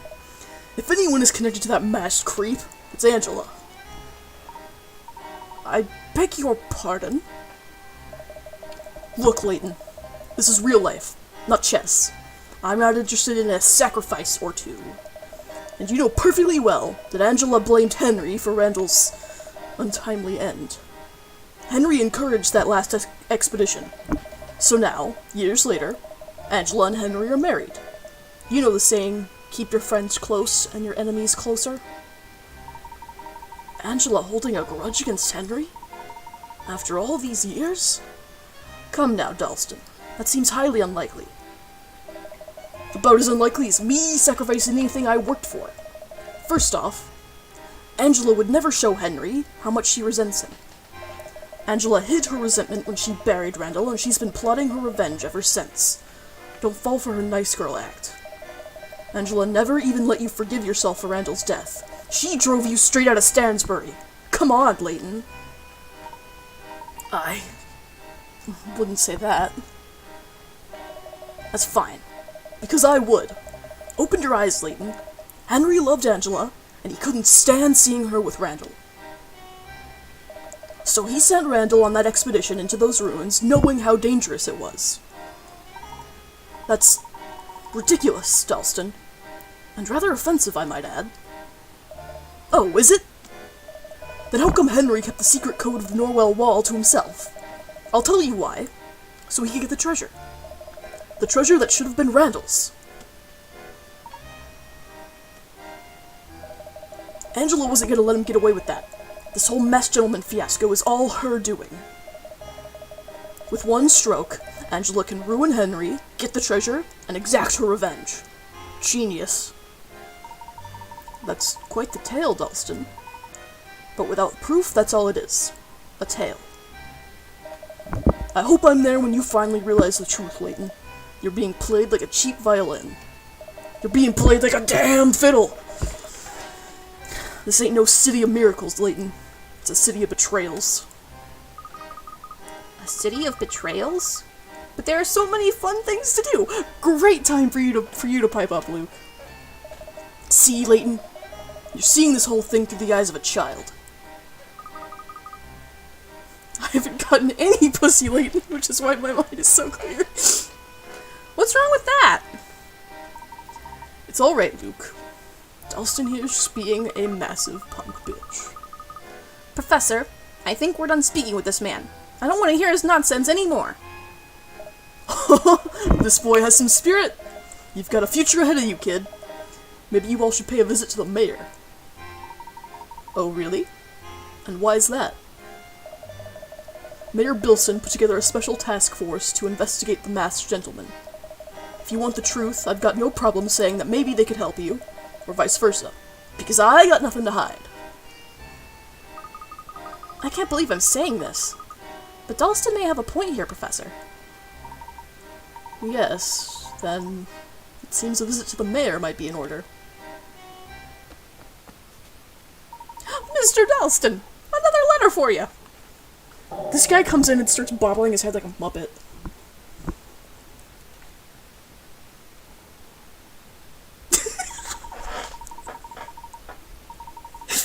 I'm just gonna let him go. There are two, actually. One for you, and the other for Mr. Herschel Layton. For me? Waka waka.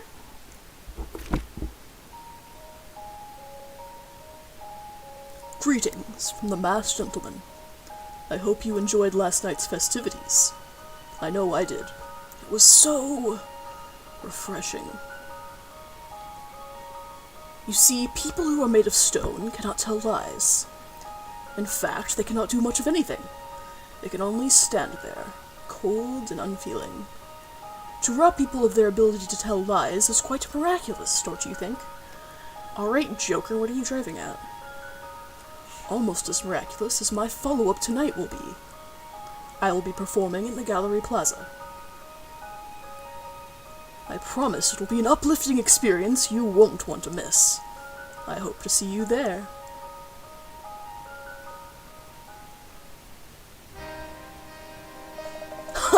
A warning from the masked gentleman. While I stood before you, no less.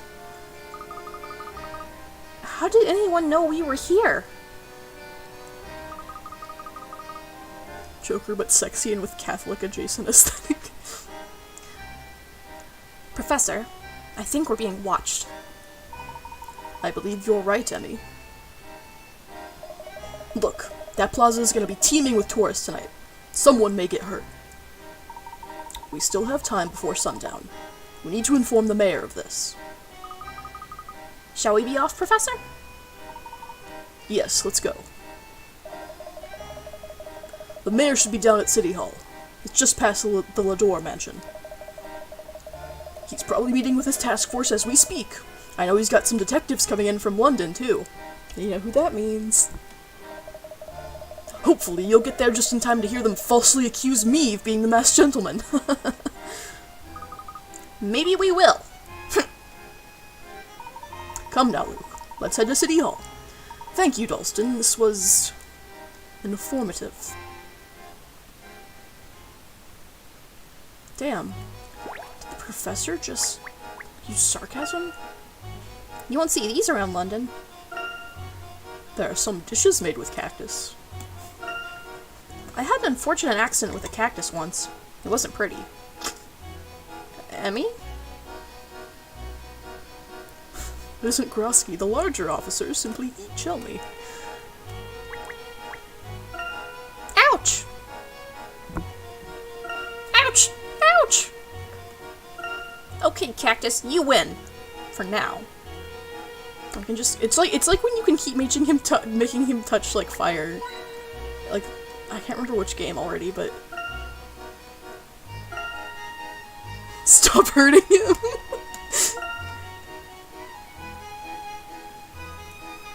Alright. So, let's go all the way back across town. And, well, actually, first let's talk to this kid. No way. Checked out the circus yet? You've never seen anything like it. Unless you've seen clowns before. Or tigers. Look at this! I'm flying! You seen a flying boy before? See, we do magic here better than that masked hack. Do you think the recent events are the result of some sort of magic trick? All I know is that I've never seen a miracle in my life, but I've seen plenty of magic. There might be more to it than that. The world is full of mysterious things. Some old man at the hotel I'm staying at said the masked gentleman's miracles were the real deal.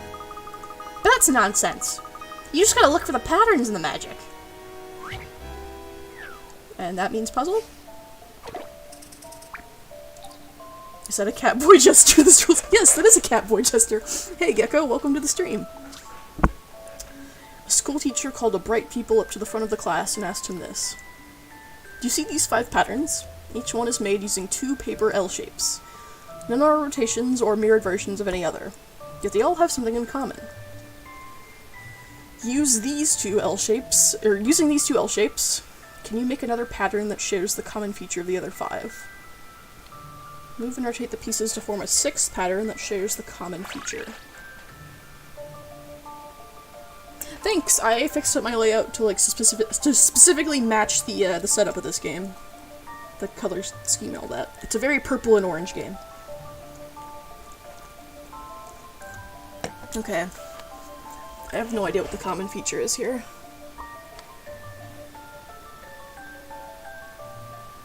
So I'm already going for a hint. Try to ignore the fact that they are made of L-shaped pieces and consider each pattern as a whole. Okay, so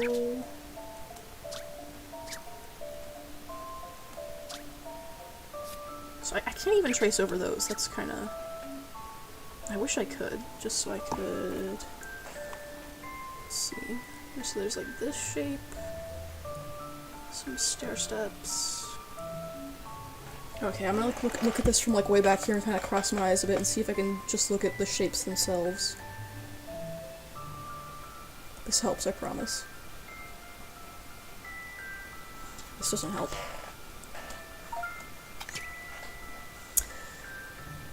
Each pattern looks very flat, but like origami, they should be properly expressed on a 3-dimensional plane. Fucking Christ. I don't want to do 3D visualization!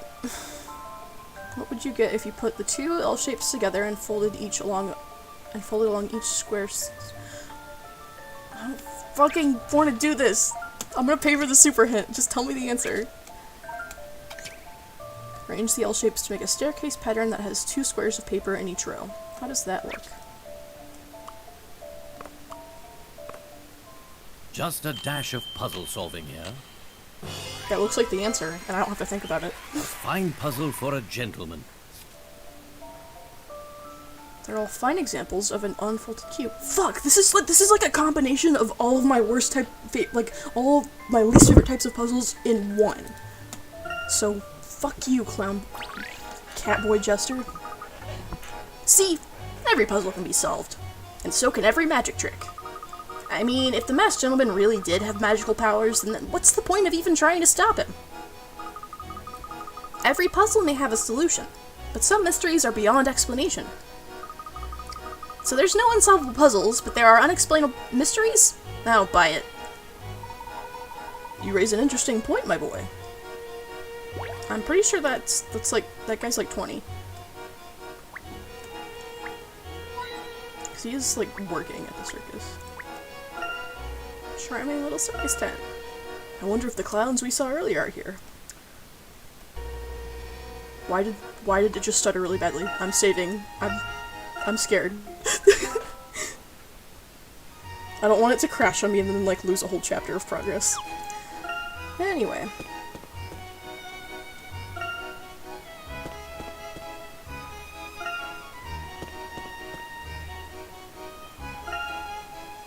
It does, but I'm not using them for whatever reason. Your hat is absolutely exquisite. I love the whole classic gentleman look. I'm Yu Ming, by the way.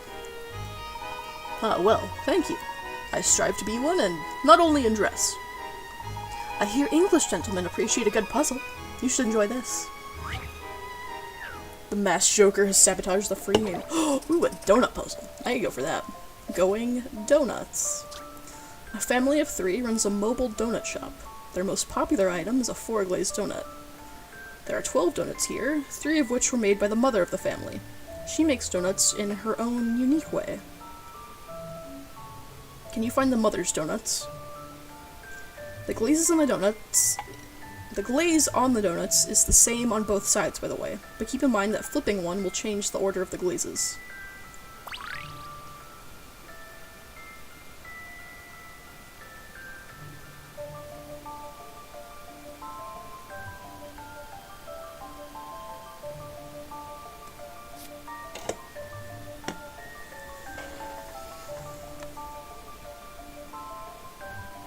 In her own special way.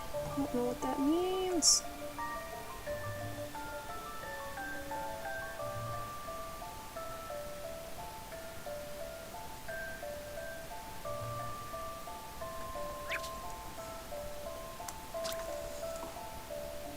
Okay, family of 3. 12 donuts. 3 of which were made by the mother.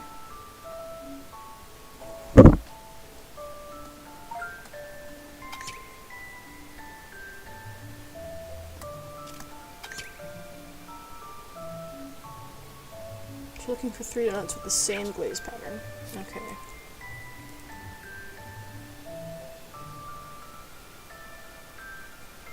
So let's see if there's any chocolate with pink on the left. No, no, no. Yes. We only need 3 of them.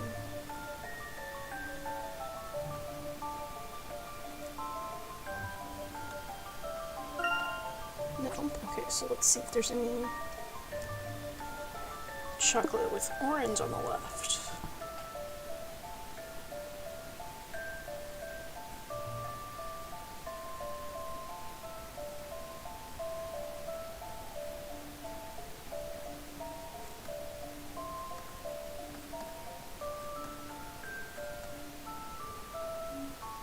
I think it's those 3.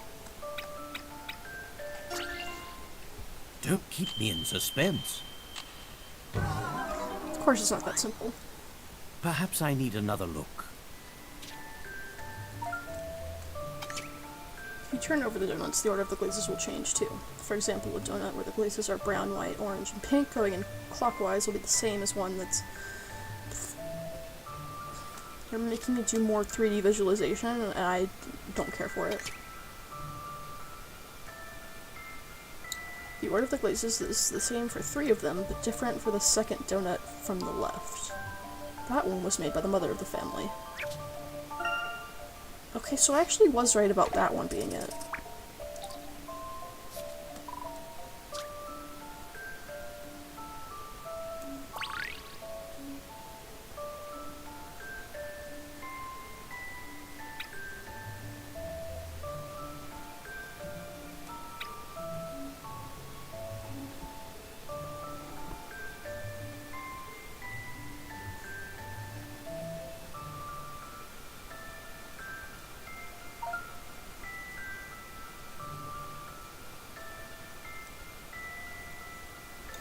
This is the same for 3 of them. So it looks like most of them go, like, from clockwise, brown, white, orange, pink.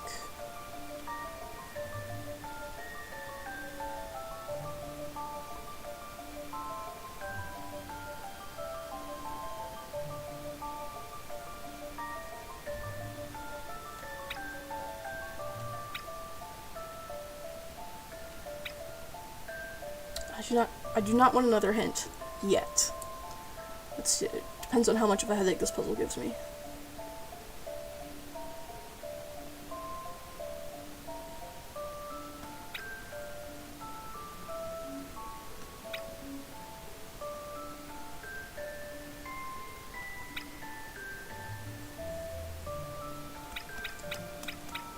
I don't understand why it's that one.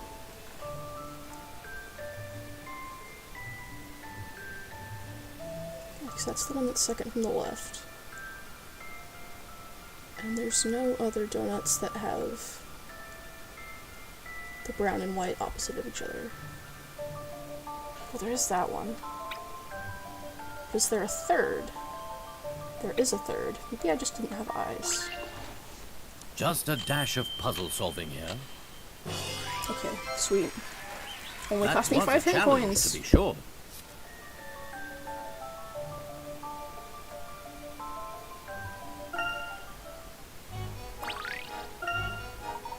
This masked gentleman certainly is puzzling. I heard he turned a group of people into stone. I wonder how he does it. He's claiming he performed some sort of miracle. I suspect there's more to it than that. Or less to it, if you will. The police are investigating the matter, but a gentleman like yourself may be better equipped to solve such a mystery. You should look into investigating the masked gentleman. What do you mean a gentleman like me? Oh, she's like, oh, I mean someone who's gay. Yes, I may just do that. I may look into the other hotels here. Okay, you have fun with that. I hope you're not trying to hit on the professor.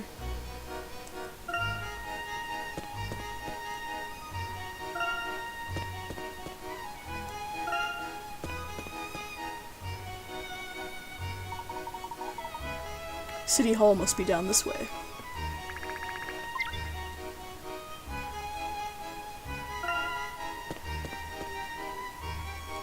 What is a clown doing at City Hall? I think this is it. Quite a marvelous building. Let's see if the mayor's task force is inside.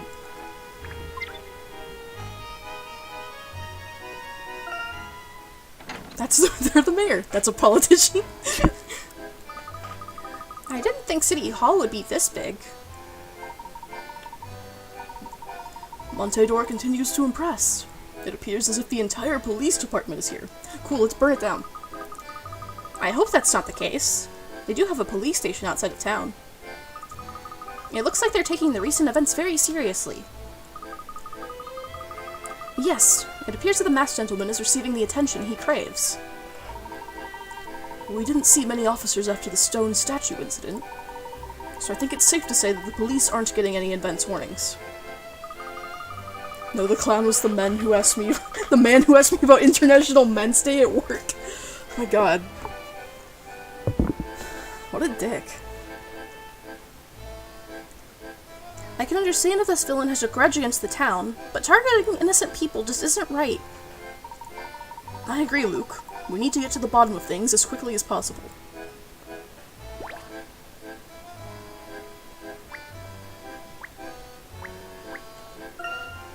The civil servants here look hard at work.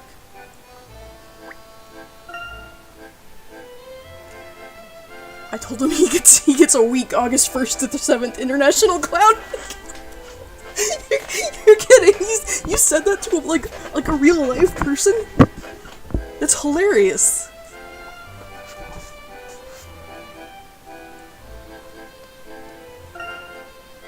I would strongly advise. Oh well, go ahead. Finally, something I can reach, but it's so boring.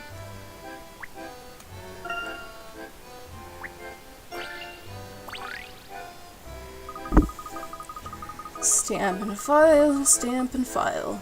Every time the masked gentleman appears, the paperwork goes through the roof. All these officers, and they still can't catch the guy. What if I were that bad at my job? Just saying. Michelle, I am with you all of the way. How do they expect to solve crimes when they can't even solve this puzzle? Dolly, I think Michelle is you in this instance. You have a stack of thin tiles that are 3 by 3 in size. There are 3 colors, and each tile is a solid color. Use the available tiles and stack them on top of each other to construct a top hat like the one above. How should you layer them? Take the tiles from the right and place them inside the border on the left. Okay. I remember this one, but, like, not in such a way that it, like, just not that, like, I remember the answer. I just remember having to do this before.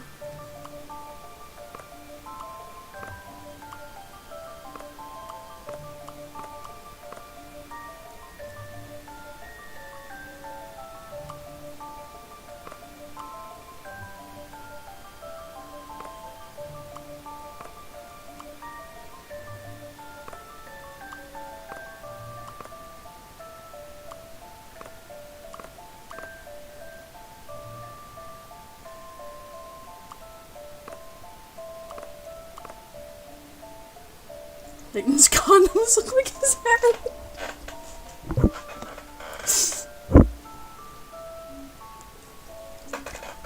Like, are you trying to imply he has a chode or what?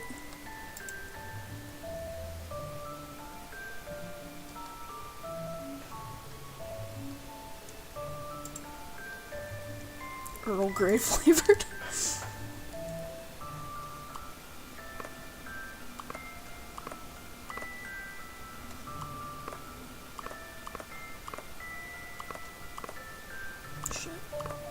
Shit, I just lost that one.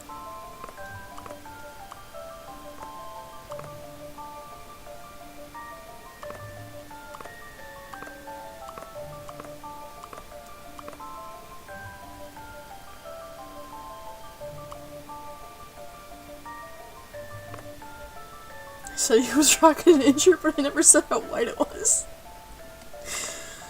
Christ. We need to get that damn vaccine.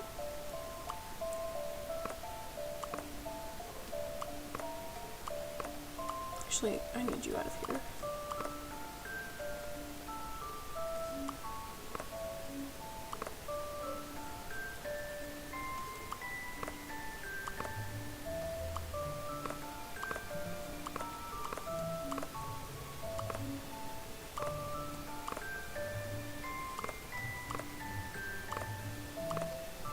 Okay, I know I have them all in the right places, it's just a matter of, like, shifting them around to get them to be the right shape.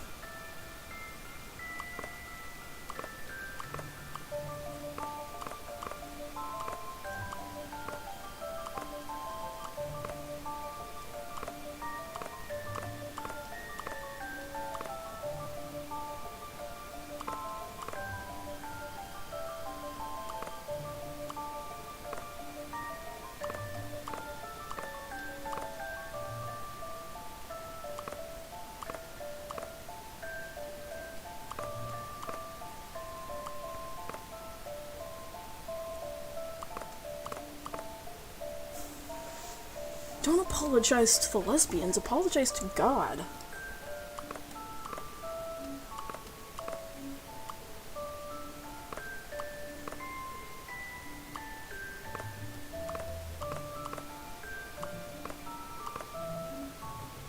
God is a lesbian? Okay, you got me there.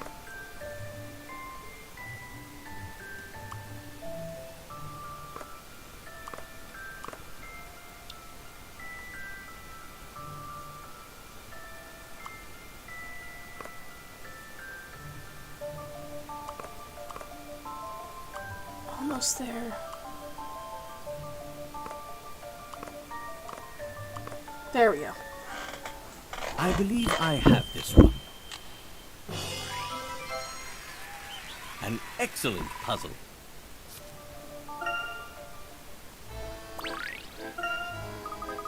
The police can't solve this puzzle that some ordinary citizen can. No wonder this investigation is going nowhere.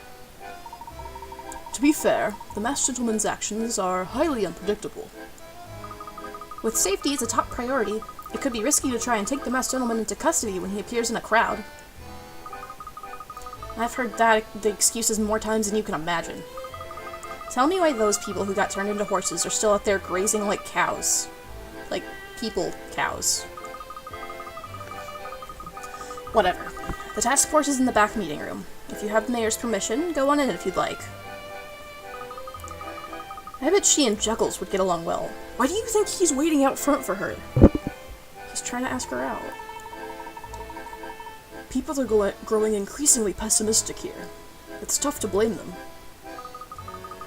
We need to catch the masked gentleman before he strikes again.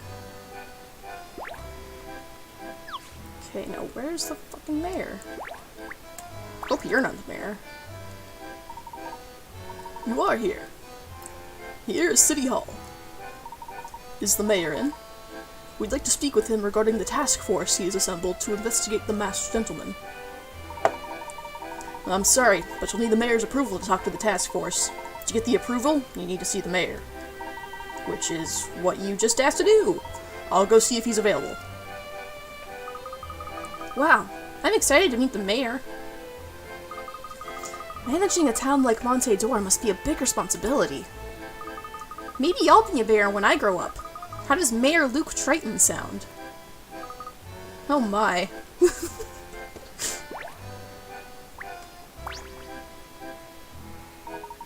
Mayor Rich Bilson, how are you doing?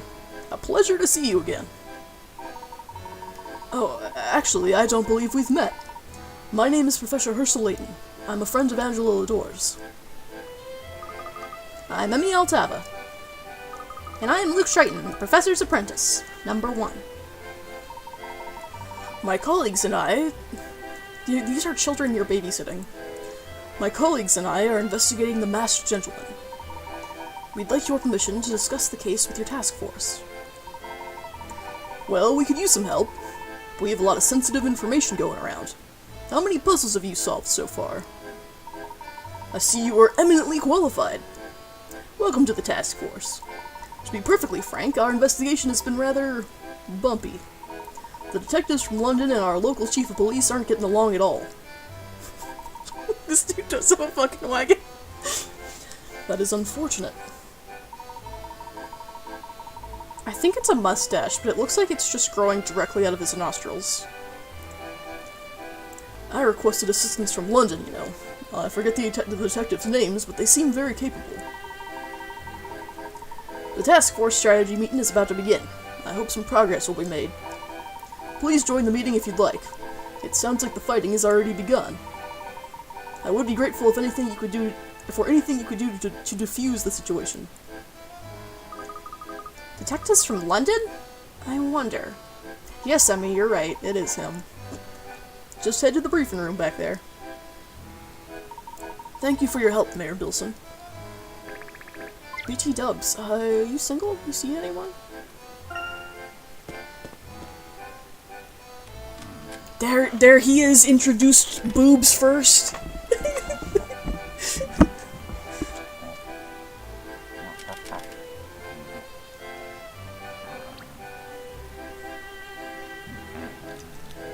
Good lord, what Mayor Wilson has is Grusky has a front wagon.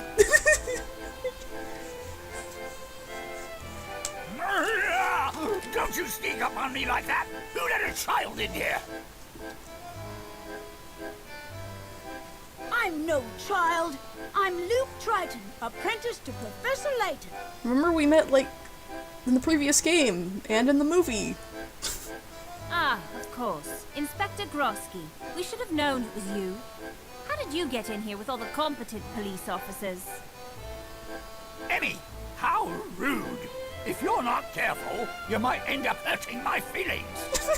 Gonna hurt his feelings. Guess I'll have to turn to my arrest record at Scotland Yard to cheer me up. And how many of those arrests came with the professor's help? About half? Yeah, I suppose that sounds about right. Good to see you too, Emmy. Professor Layton, I presume. Oh wait, we got a new guy.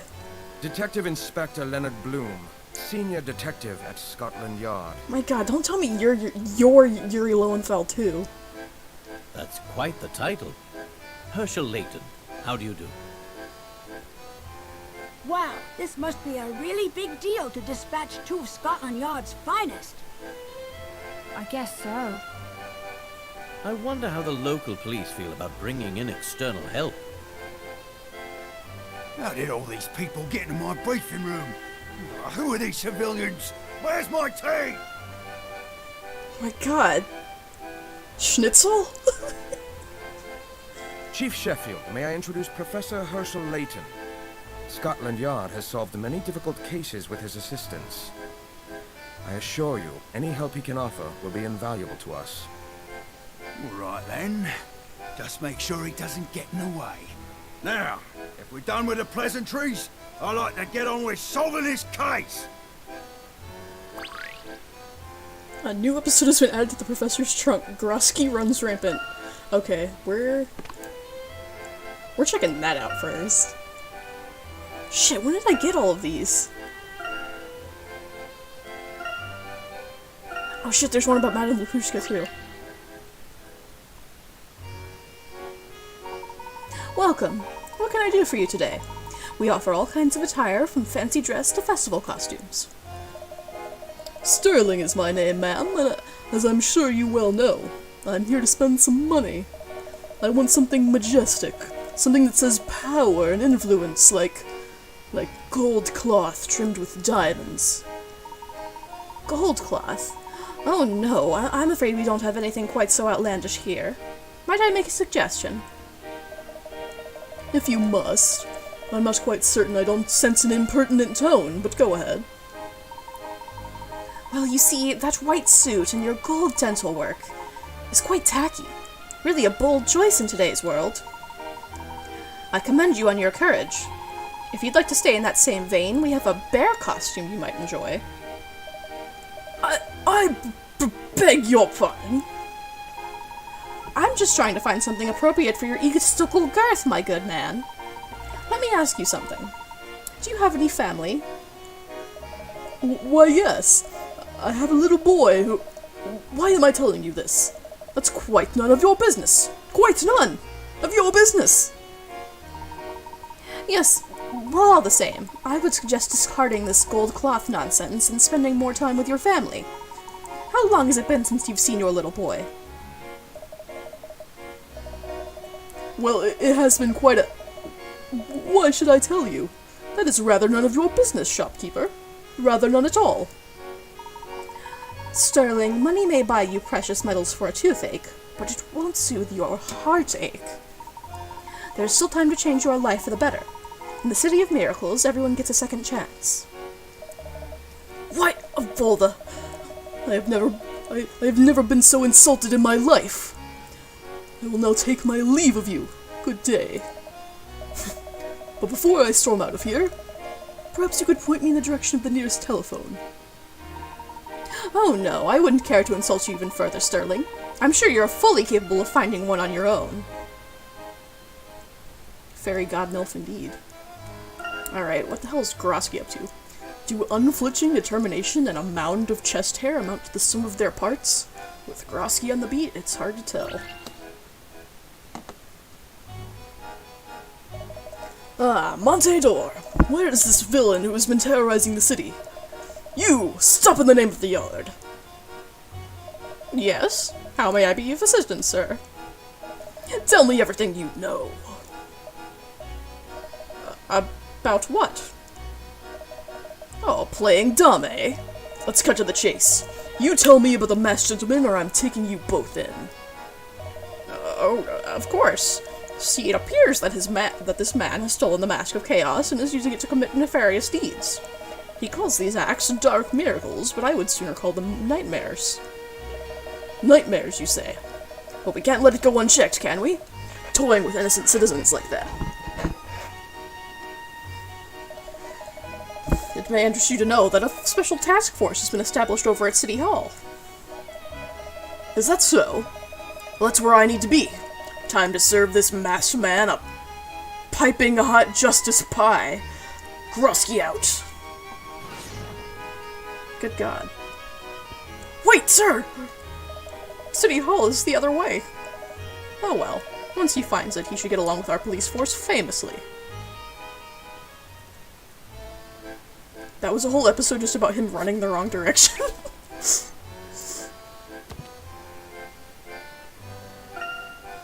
Oh shit, I was supposed to talk to someone in there, not leave. Alright. I am in the briefing room. Who do I talk to first? I'll talk to Minecraft Steve over here. Rada rada rada rada. Rada rada rada rada. Rada rada rada rada rada.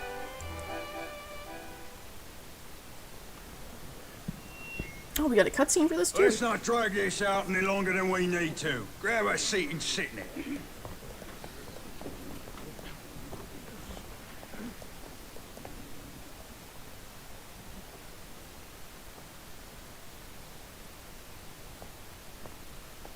Bloom, the floor's all yours. Please, if you would give me your attention, then perhaps I could help you apprehend the masked gentleman. Since you have proven yourselves to be astoundingly ineffective thus far, we've brought in some extra brain power to expose the truth behind these dark miracles. Oh, he's taking notes like a good little student.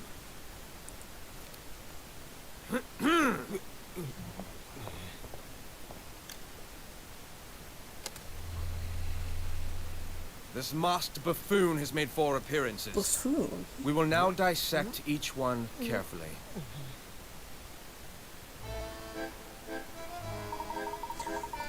We must demystify the masked gentleman's actions in order to fully analyze this case. We have a special guest here. His skills of deduction are unparalleled. Professor Layton, do you have anything to add? Yes. We have been investigating the masked gentleman on our own. Where shall I begin? Let's begin with the most bizarre. Do you have any information on the horse incident? I've been able to gather very little on that incident specifically. However, I understand there were witnesses? Indeed. Perhaps we should fill you in on what we know. Please do. Have you seen the statements we took from the witnesses at the scene? No, but I'd like to, if you don't mind.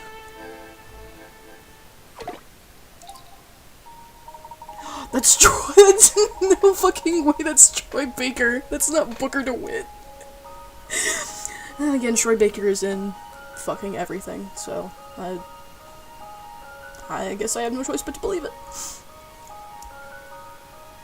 Also, be careful, look at I've said this in like every stream I think, but be fucking careful googling shit from this game, because you'll likely get spoilers not only from this game, but from the next one too. I'll summarize the confirmed witness statements as they relate to the evidence recovered at the scene. The event occurred at night. The carnival's parade was in full swing. As the parade approached a bend in the road near the merchant district, the masked gentleman appeared.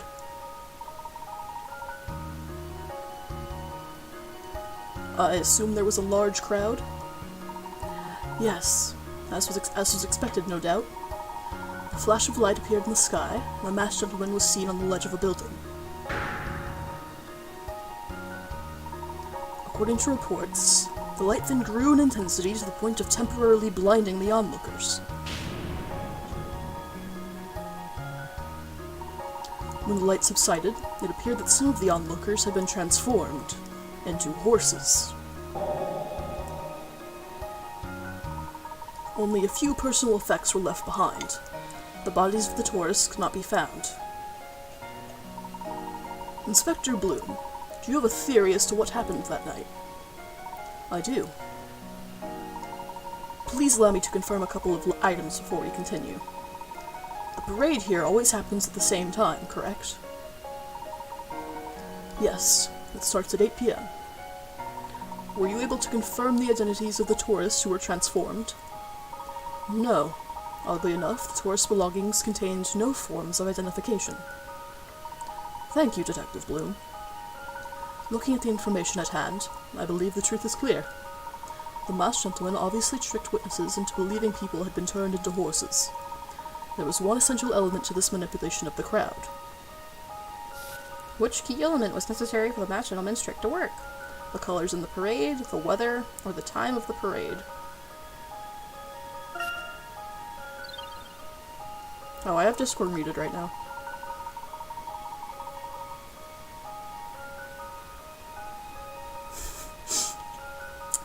Okay, time of the parade. It was already dark by the time the parade began. It's much easier to pull off a trick of the eyes at night. Wait, wait a moment, okay. Can't hear personal effects without thinking of Pirates of the Caribbean. Never saw any of those movies, so I can't riff on that, I'm afraid. I agree, Layton.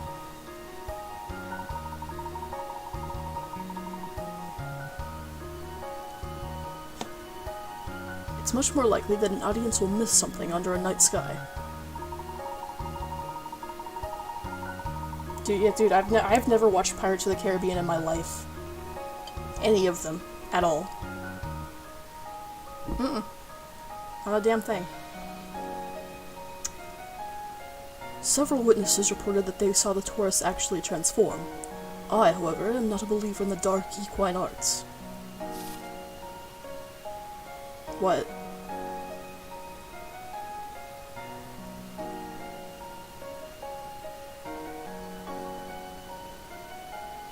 Oh, I am now. Okay.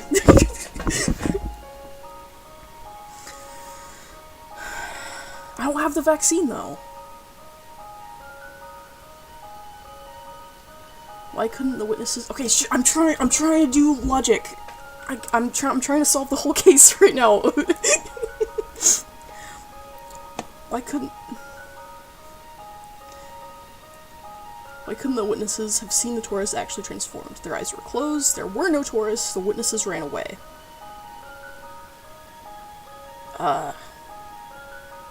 Shit.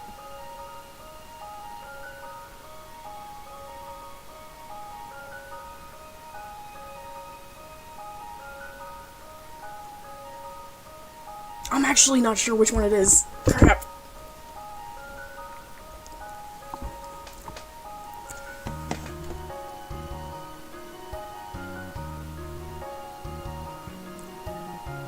Okay, it's not that they ran away, but I guess their eyes were closed because of the bright light.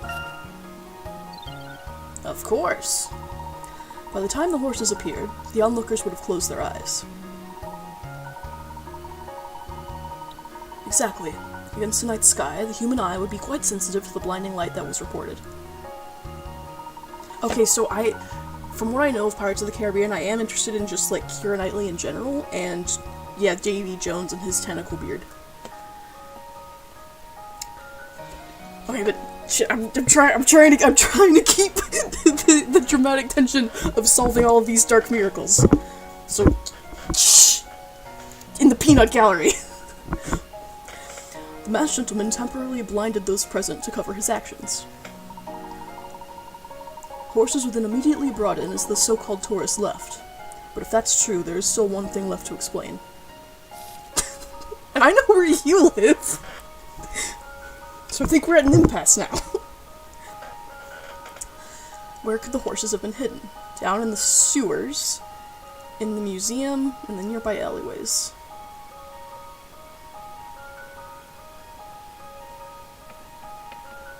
You've never even been to my house. Okay. I know it's not in the sewers, because that's just a riff on like every other past Layton game involving the sewers. It's not the museum because there was another miracle later where something happened in the museum, so they wouldn't have closed it. Like, the museum wouldn't be empty yet for them to store horses in it. So I'm saying in the nearby alleyways.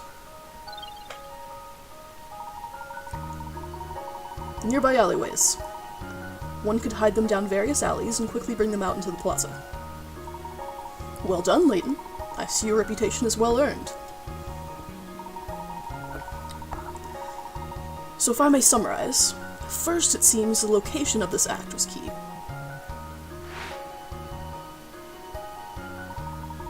The plaza is surrounded by several dark alleys. Due to a bend in the road, the area isn't fully visible until you enter it. Just before the event, everyone was absorbed in the parade. No one was paying any attention to the alleyways. Bright light suddenly appeared, blinding the crowd. And at that moment, the horses were drawn from the alleys. Then, people disguised as tourists left behind some prop belongings and hid somewhere, possibly back in the alleys. Once the witnesses had regained their sight, they saw horses everywhere.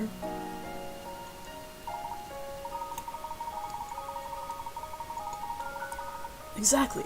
But there's no evidence supporting the notion that the masked gentleman had accomplices planted in the crowd. That's true. But isn't it suspicious that the personal belongings found at the scene contained no forms of identification? Also, had they been tourists, their families would have undoubtedly filed missing person reports. Agreed. That was my conclusion as well.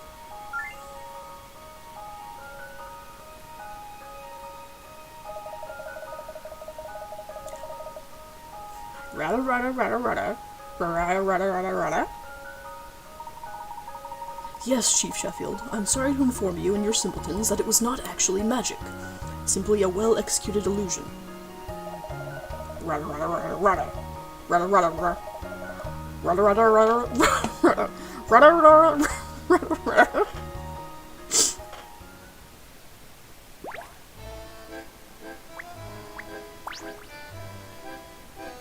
This is better than when I was just making monkey noises for that guy that looked like Donkey Kong.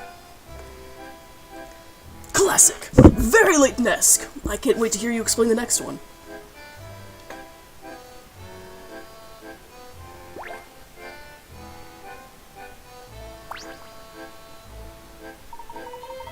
It's reassuring to have you here. I feel like I'm the only rational one in this town. Sheffield is as calm as he's going to get. Please let him know when you're ready to continue.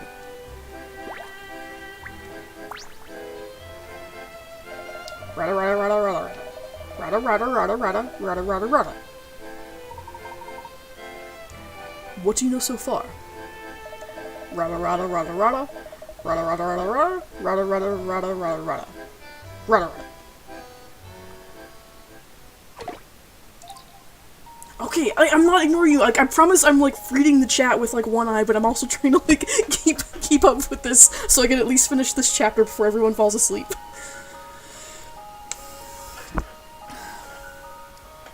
These individuals vandalized the area.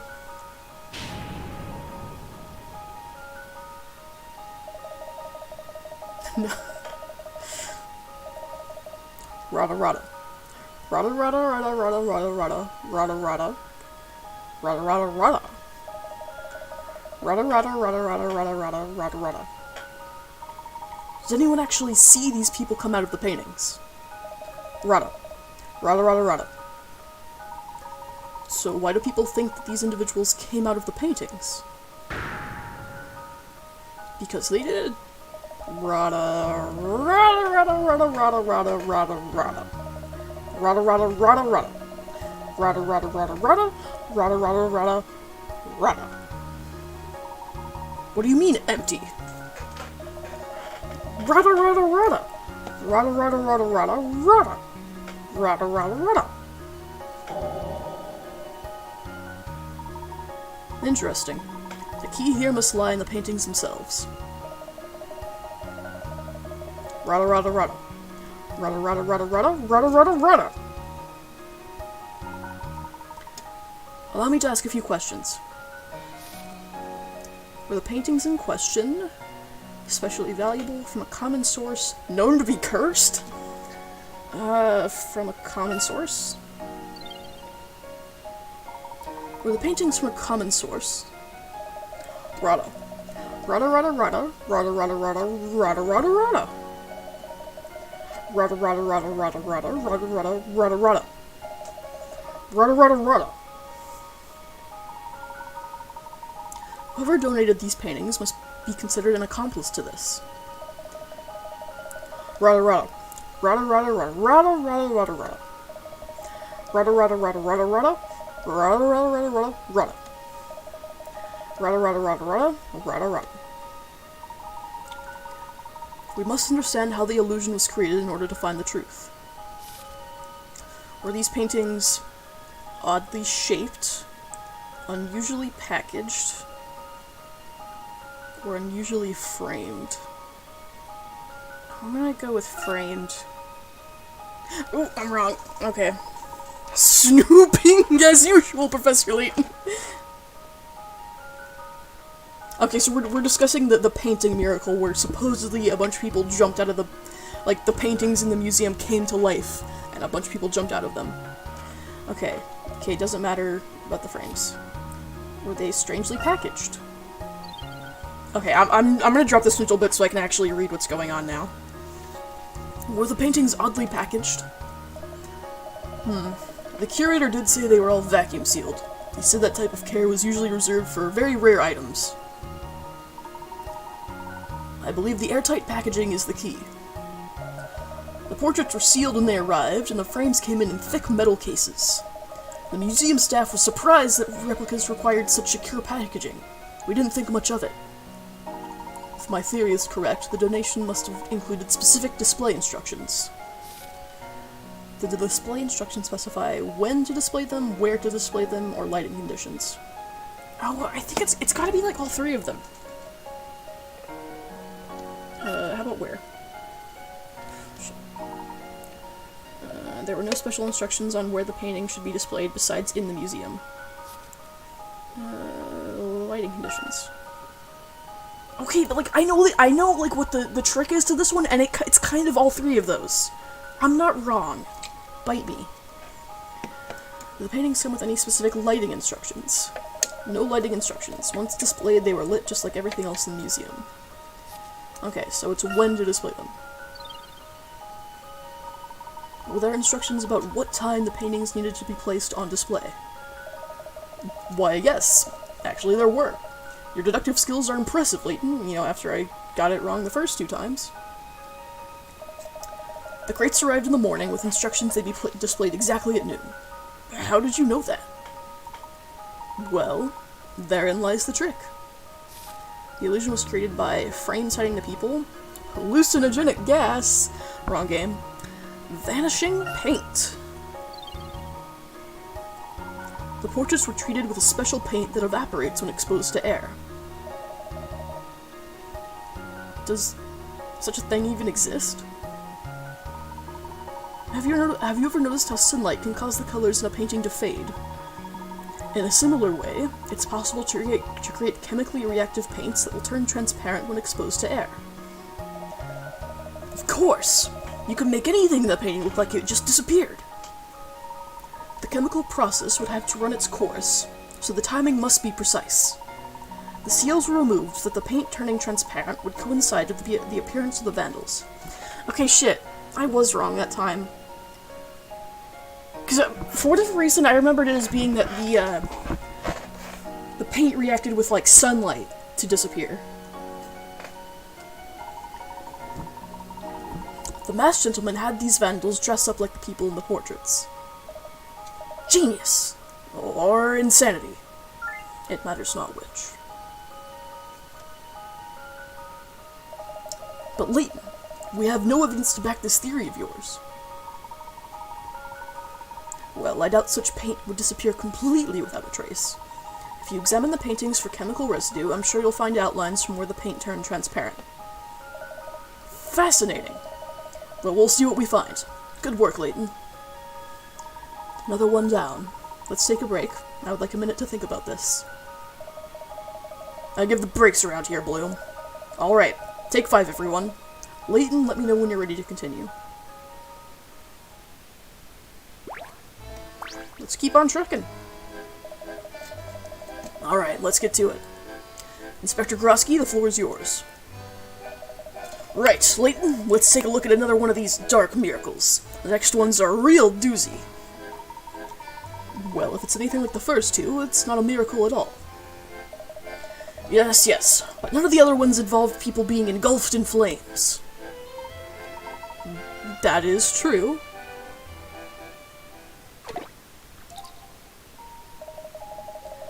This all began last Sunday morning.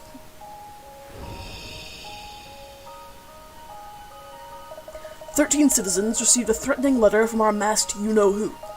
It read as follows. If you value your life, come to the Gallery Plaza this afternoon at 1 o'clock. He also took out an ad in the paper. Dark Miracle seeking Gallery Plaza. Dark Miracle seeking Gallery Plaza. No more games. Meet me at 1 p.m. Quite a bold move, making an announcement like that. I need to sucker you to play the original Resident Evil games. I actually didn't know the first one got remastered, though I guess that makes sense considering 2 and 3 also did. Sorry, I never played Resident Evil. Yes, the plaza was packed with tourists and local citizens alike. We have a transcript of his little performance here. Welcome, good people of Monte d'Or. I am the masked gentleman. 13 of you received a special invitation to be here.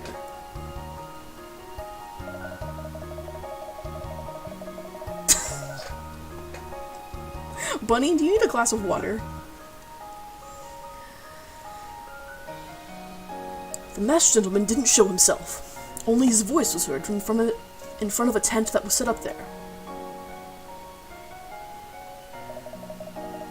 Just before 1 p.m., part of the tent was dropped to reveal the 13 invitees. How far away was the stage from the audience? We don't have that exact information. Not far, but not close either. So then when the clock struck 1, boom! Damn. All 13 people burst into flames. Apparently, the flames burned brightly, peaked, and were immediately gone. The flames were gone. Yes! Gone! No more. Burnt themselves out to ashes and blew away, probably. That's not a miracle. That's a public execution. But it wasn't. All 13 people were later found at home completely unharmed. I don't understand. No one does! All 13 were just as confused as we are. They remember going to the plaza, but nothing after that. Did you check under the stage? Maybe the 13 people hid under it during the fire.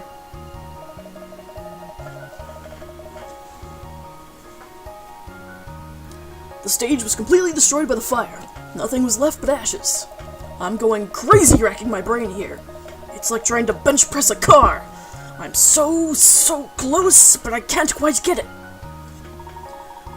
Are the investigating officers present? Yes, sir. I took the witness statements and interrogated all 13 individuals. Sir. I have a few questions for you. All 13 people were handpicked by the masked gentleman. Were they his accomplices, friends with each other, or magicians?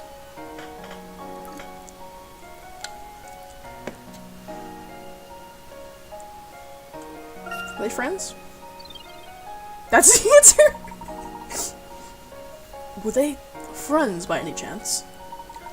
Not exactly, but now that you mention it, yes. I thought maybe they worked out together or something. They all went to the same gym. What the hell? Well, this is news to me. None of them looked like they could even find a gym. I didn't think that was significant. I mean, that was their only connection. A coincidence of fitness, Layton? I don't believe in coincidences. Did any of the witnesses see people get on the stage, the masked gentleman, or the people hide? I don't think they actually got on stage. Did anyone see the 13 people take the stage in the center of the plaza? God, I forgot how long this portion is. I guess it's even longer when I'm having, like, I don't know, a revolution going on in this chat over here, too. I thought that was strange, too. No one saw the tent go up or anyone enter it. It sounds like the tent was just there. So the invitees got on stage without being seen by anyone. In the middle of the day, no less. Yes, very strange. I'm curious about one other thing. Fire away. Fire? No? Never mind. Were their clothes extravagant, missing, or the same at home?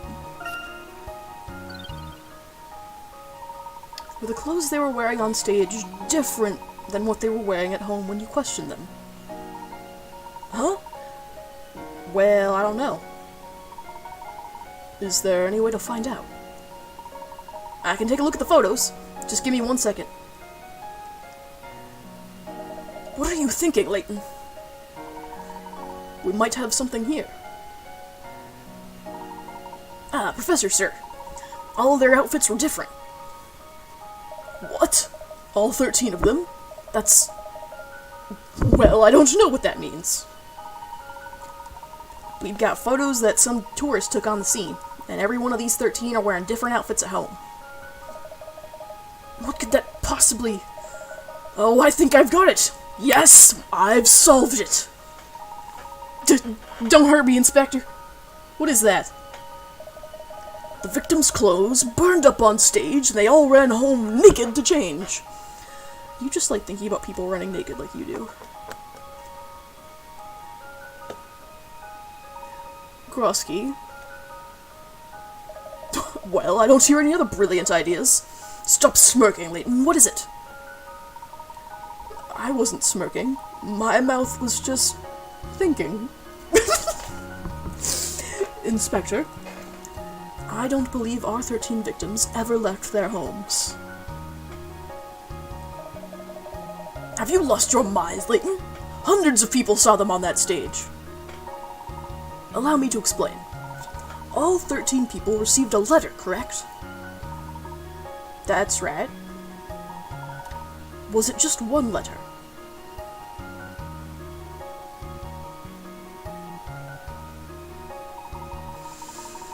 I believe there was a second letter that gave instructions to not leave home, possibly with a reward for doing so. This letter probably contained instructions to show only the first letter to the police, under threat of some horrible consequences. That's a whole lot of conjecture, Herschel. I can't give that to you. But they were in that plaza!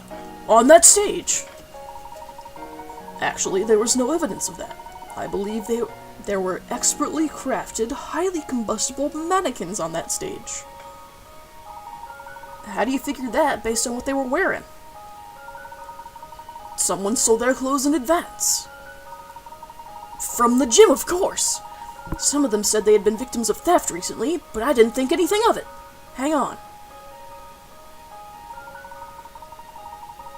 While the invitees were safely at home, the masked gentleman burned their likenesses as others watched in horror. The crowd was already convinced that he could perform miracles, so it only took some rudimentary pyrotechnics. That's preposterous! Layton, I think your perfect streak ends here. Professor Layton, you're right. I found a second letter in the evidence bags. Great work, Professor. Okay, that's not great work, Professor. That's shitty work, cops. Like, this is all shit that you should have already known. I'm always happy to cast some light on a dark miracle. Okay, so now we're done with the deduction portion. This chapter is nearing its end, and I'm gonna, before it gets into the second flashback, I'm gonna stop it there before we start that. Absolutely brilliant, Professor Layton. Oh shit, that's not Sheffield, that's Bloom. We don't have much information on the statue incident, but when we get something, I'd like to speak with you. Who knows? Now that we are onto some of the masked gentleman's methods, perhaps we can solve this one ourselves. I have faith in your team, Detective. Well, at least now we know that this villain is just a big phony. He's flesh and blood like the rest of us. I knew it all along! I know this masked fool's tricks now. He can run, and he can hide, but he can't run and hide from Grosky of the Yard. I'm coming for you, mask head face. And he's gone. Well then. I'm really very sorry about him. No matter how many times we discuss this, it doesn't seem to do any good. He's quite excitable. Inspector Grosky and I will continue to investigate the scene of the statue incident once he's calmed down. Professor Layton, let's reconvene once our officers have finished searching the scene. Yes. In the meantime, Emmy, Luke, and I will continue our own investigation. Meeting adjourned. Okay. Resuming investigation. Layton, I just heard. Stupendous. Absolutely incredible. Thank you for your help. It was nothing there. Oh, it was? Never mind then. Wait, it was definitely not nothing. The police said you debunked our dark miracles. That means we could reopen the art museum. The curator will be thrilled. Maybe you should stop there so we can thank you in person. I heard we received some new art donations. I'll personally check to see that they're checked for I'll personally see to it that they're checked for vanishing paint. You reopened the museum, Professor. Always happy to do something for the fine arts. Perhaps we should continue our investigation with a museum visit. I never thought I'd be so excited about going to a museum. Oh, come on, Luke. You've never been to a science museum? That shit's dope. There she is! She made it! She made it! Oh, that Inspector Grosky is such a dreamboat. The neon lights of Monte d'Or really highlight his pompadour. And his chest hair. It's like a furry hand greeting you from just over his collar. Oh, I didn't see you there. I'm Hannah, president of the Groskettes. That's my fan club for Inspector Grosky. Care to join? Ah, Hannah, of course. We've met before. And thanks but no thanks. I'm not really much of a joiner. Or a man-liker. I followed the inspector here, but he seems to be busy doing police work. He's been working around the clock. Sorry you had to come all the way from London for nothing. If you'll excuse us.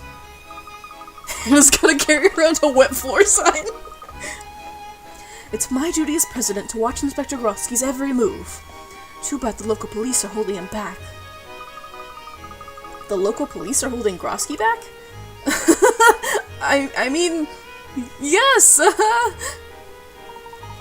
How long have you been following Grosky around, Hannah? Oh, a while. I was there when the masked gentleman turned those people into horses. That was crazy. I was also there when he turned those people to stone. That was insanity. I know Grosky is moving swiftly to catch the masked gentleman, though. Well, his legs move swiftly, as does his mouth. We know that much. I heard the police found tracks from some sort of carriage. Next time I see Grosky, I'm going to tell him about the tracks. He worked so hard, he may not have heard about them yet. I also found this photo when I was following the inspector around the other day. I was hoping it would be a useful clue. Is this... this is something else. Couple at the cafe. The owner of a cafe took a photo of a visiting celebrity couple. Pleased as punch, the owner said he put it up somewhere in the cafe, but the resulting photo ended up looking a bit, well, miserable. Where's the best place to put it up without harming the cheerful ambiance of the cafe? Oh, and this is a special photo, so you can't cut it up. Where should it go?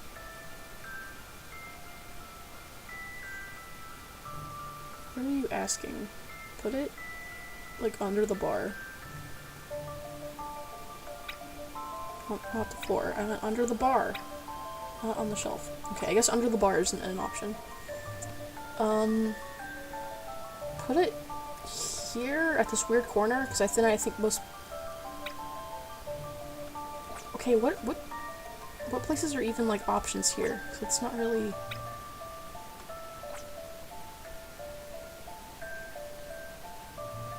So this wall is not an option.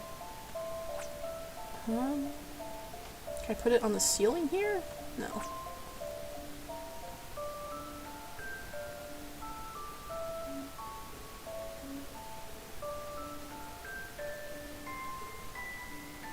It needs to go...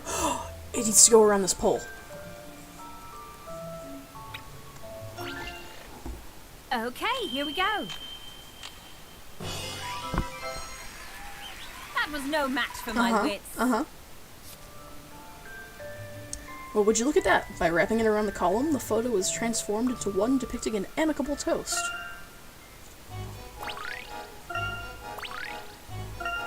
Cool, new shop item. If only life was as simple as a puzzle. What am I doing? I don't have time to mope around. I've got things to do. Inspector Grosky isn't going to follow himself around. Oh my god, you're doing God's work, Hannah. Is it the Monsartan Gallery? Okay.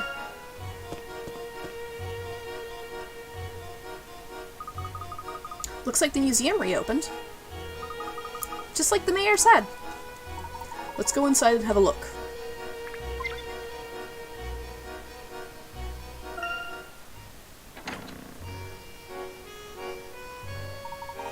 Ah, it's a fine museum. Fine? I'd say it's magnificent. This museum rules. Inner strength isn't about looking strong. He looks calm and confident, just like you, Professor. This piece evokes a bit of sadness. Aww. Luke compares it to him and the professor's like, yeah, I'm sad.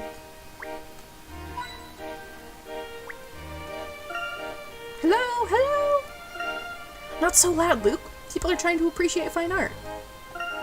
An exquisite arch. The architect really had an eye for detail. I love this piece. I should spend more time in museums. There's just something about it. Woo! Shit, another puzzle. A hidden puzzle. Get that. Fuck you, I'm not doing this. No, I don't have enough time for this. I'll do it later, but like I can't do it right now when we're almost at the end of the chapter.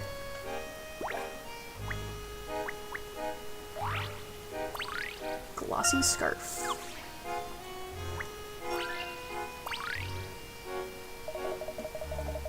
It's so nice to be able to share our gift of art with the people again. Thank you so much for your help. I am already the director here. Mayor Bilson told me about your work with the task force. It was my pleasure. Might I ask you a few questions about the incident here? Of course, but I've already told the police everything I know. Though I can assure you that we'll be inspecting any anonymous donations much more thoroughly from now on. Maybe that is an ascot. I don't imagine the masked gentleman will be making any more donations here. I certainly hope not. We did find a nice puzzle among the donated paintings here. Gift of Shart.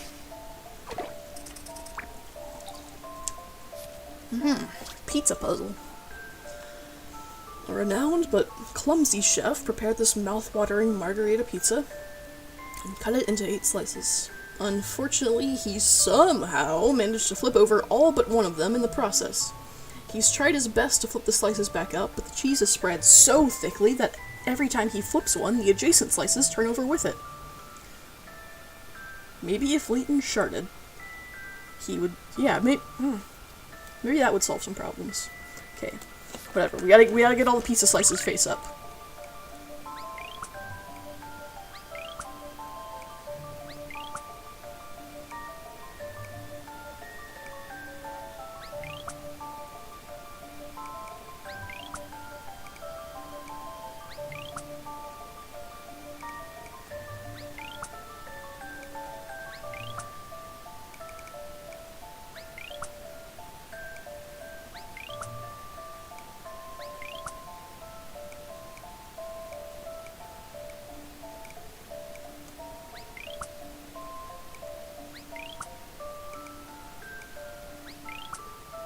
Pizza Hut hell. No, it's fine. This kind of puzzle is very satisfying to me, so I don't mind it so much.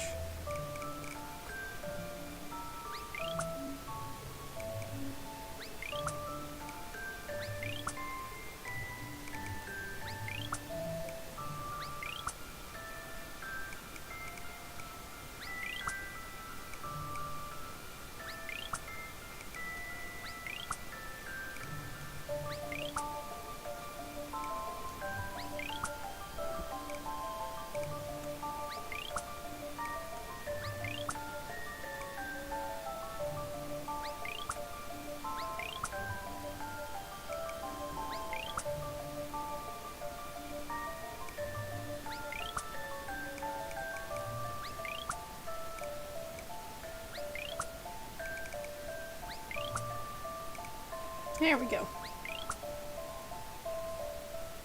Don't keep me in suspense. There is no puzzle without a solution.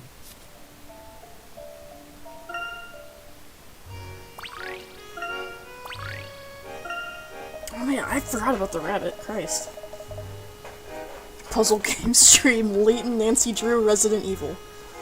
My god, do you think Leon would be friends with Nancy and Professor Layton?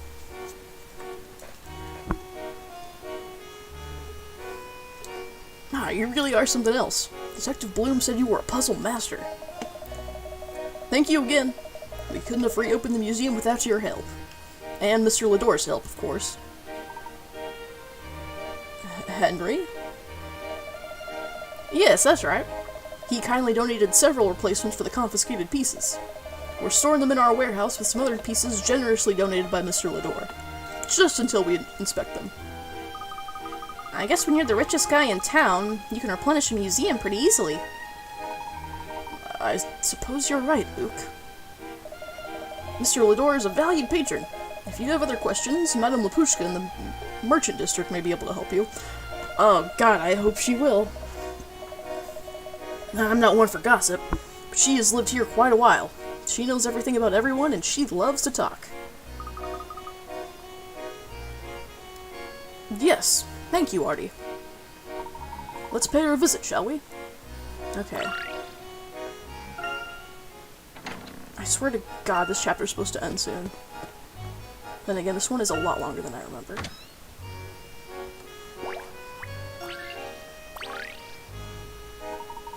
You know, darling, it's never too early to start thinking about your next costume party. Or your next outfit. Sorry, Madame Lapushka, but we're here on business. We heard you've been here in Monte d'Or for quite some time. I heard that Layton killed like 300 people in that movie, so he would be Wesker. All my knowledge came from Layton didn't kill those people. Descalay did. I guess Descalay's Wesker.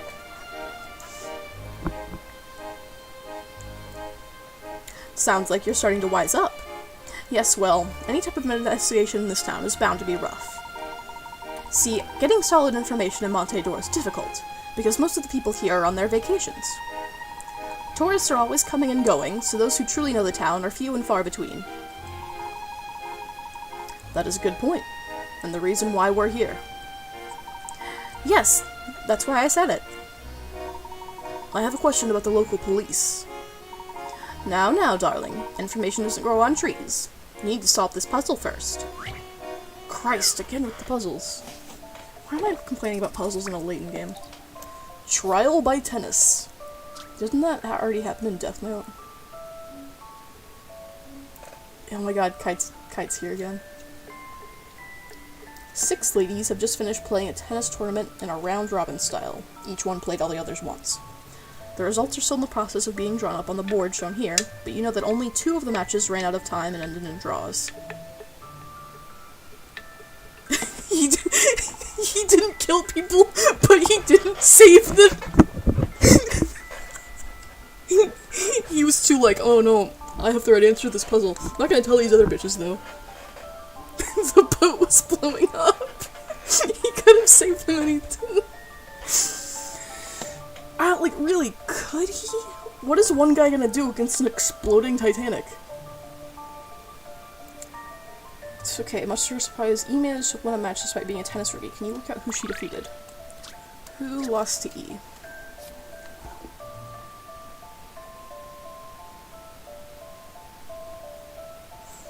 Okay, so both the draws were against C.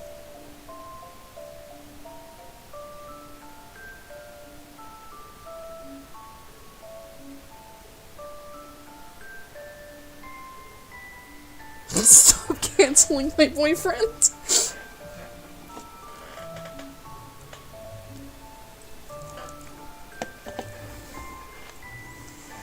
Okay, yeah, I forgot when Luke was like,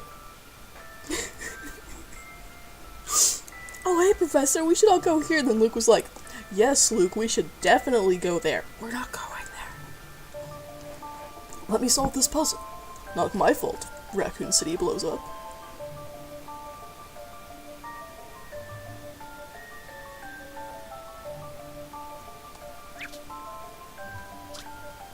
Six ladies.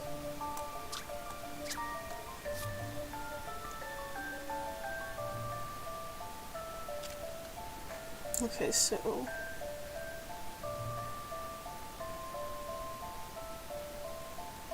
Okay, so... B1 against A, D, E, F. C drew against A and B. They both drew against C. Okay, you lost to B. You won against... C. No, wait. D, E, F. C, 1, 2. Okay, if you lost. Okay, wait. If D lost 2, then they had to be against A and B. You won against C, E, and F. C, 1, 2, lost 1, 2, drew 2, and lost 1. Okay, so you lost to D, 1 against E and F.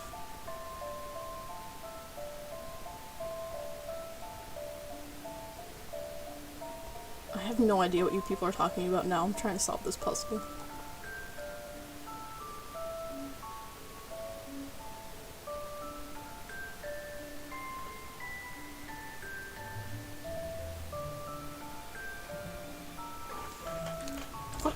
What are you guys talking about?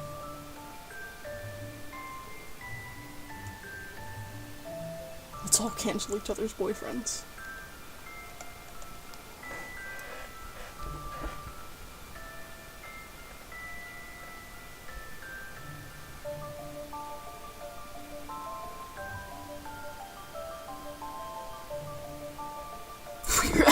You guys are actively sabotaging my attempts to solve this puzzle.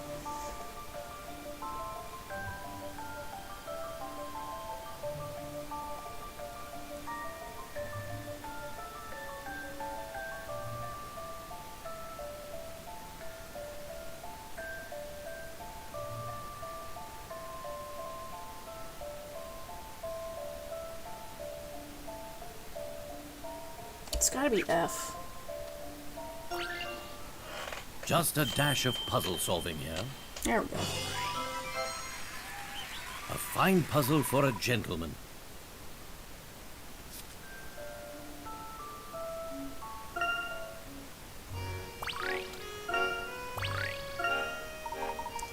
Now, is there anything you can tell me about the local police force?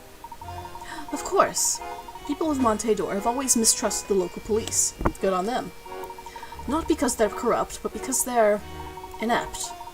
They just haven't been able to keep up with the growth of the town. I see. Do you know anyone with a grudge against the Lador or Dalston families? You mean besides the many people who have gone broke in their many casinos? Winston Churchill is not getting pegged. Is that anything? Well, for my sanity's sake, I hope it's nothing. No one comes to mind, but I was thinking. These dark miracles do seem to require quite a bit of flash money, don't you think? My thoughts exactly. Does that make you think of anyone in particular? No, but some of those circus performers came in recently and rented a large number of costumes at a pretty penny. I thought that was rather interesting, darling. Don't ask me why. Don't circus performers usually have their own costumes? Professor, do you think they're actually helping the masked gentleman? It's possible. Let's see what we can find out at the circus tent. Okay, shit, now we gotta go back to the circus. Christ.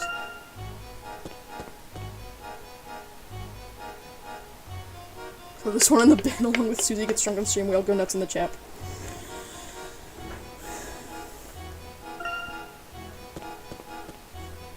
Okay, everyone shh, because we're getting close to some clues. I've never been to a circus before. We're not here to clown around, Luke, so be sure to stay focused and... Oh, look! They have a wild animal show. Come on, let's go before it fills up. I'm keeping a straight face so I've only been glancing at chat, and I'm concentrating because I really like this game. The crazy pizza puzzle did something to me. Well then, so much for that. Come, Luke, let's enjoy ourselves. We're not here to clown around, Luke. Give me a break. Oh, Lukey just used his first sarcasm.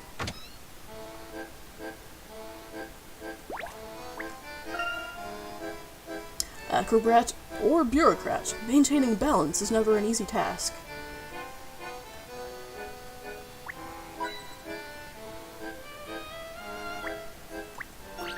Yay, motherfucker! Ladies and gentlemen, children of all ages, welcome to the One Ring Circus! I am Tyrone, your ringmaster. Hello again. The rabbit you gave us earlier is doing quite well. Oh yes, the rabbit. Our family of performers is doing just fine without that furry louse. Business is grazing its fingers along the firmament of the sky. Ever since Mr. Dawson hired us a month ago, we've been sold out. Even as we speak, our star is performing in a big tent before a packed crowd. I really can't thank Mr. Dalston enough for his investment and his trust in us. He even offered us this prime location. Tyrone, I was told that this circus rented a number of costumes from a local boutique. Looking around, I see no shortage of costumes. Can you explain this to me? Underneath the facade of face paint and the colored wigs, my performers are real people with real needs, my good man. They wanted to enjoy the parade and the other festivities with the rest of the city, but as people, not as circus performers. So I procured them some wardrobe options. Is renting clothes a crime? For if it be so, then shackle my wrists, my good man. No need for that. That was very kind of you to do that for your employees. Hope the masked man takes his ass out. Oh no, you meant like you hope he kills Tyrone, not that you hope the masked man like drops trout for all of us for our viewing pleasure. I have the heart of a lion, but the brain of a salmon who swims downstream. Perhaps you can help me with this puzzle here.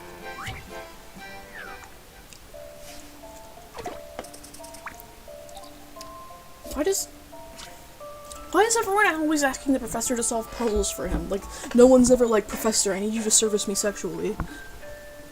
Always just with the puzzles. Okay. Ms. A is complaining about the seat she had for last night's play. Oh, you solved it already, Gecko?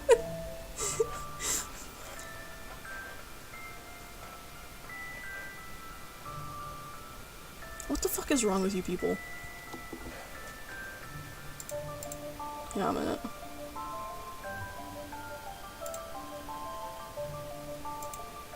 I'm putting it in slow mode. Y'all need to calm down.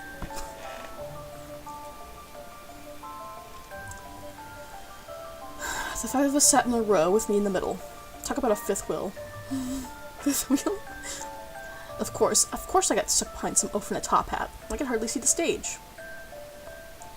There were 4 seats between me and the aisle to my right. I needed the lube, but I didn't dare make a fuss.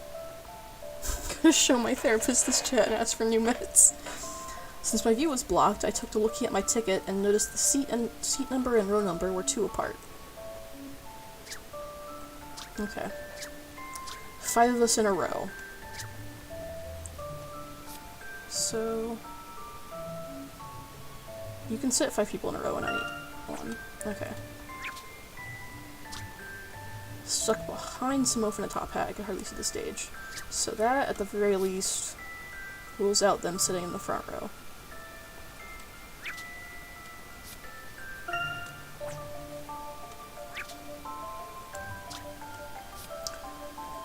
There are 4 seats between me and the aisle to my right. So...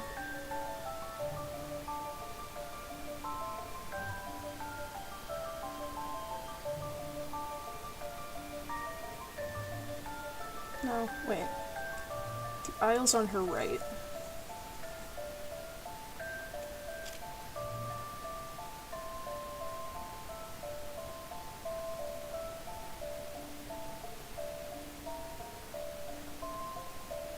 It's gotta be one of these.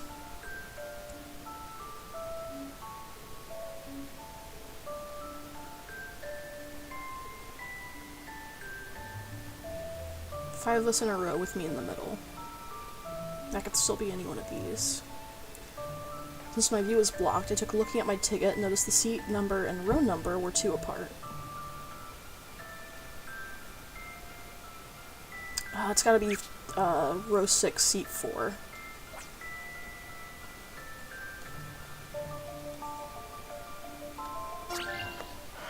I believe I have this one. There we go. An excellent puzzle.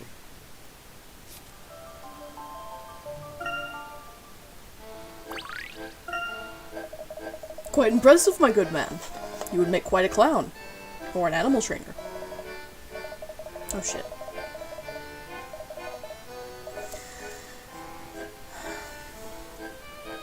Speaking of, please come and meet our resident white tiger, the fearsome and the ferocious Maurice.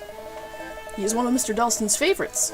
His cage is right over there, and he longs for the company of good human friends. A white tiger. Perhaps you could speak with him, Luke? I've never talked to a tiger.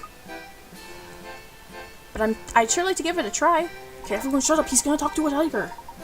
Thank you, Tyrone. We will talk with Maurice for a moment. Talk? With the tiger? Why, very well. I shall not shatter the glass through which you perceive the world. But that's kind of crazy.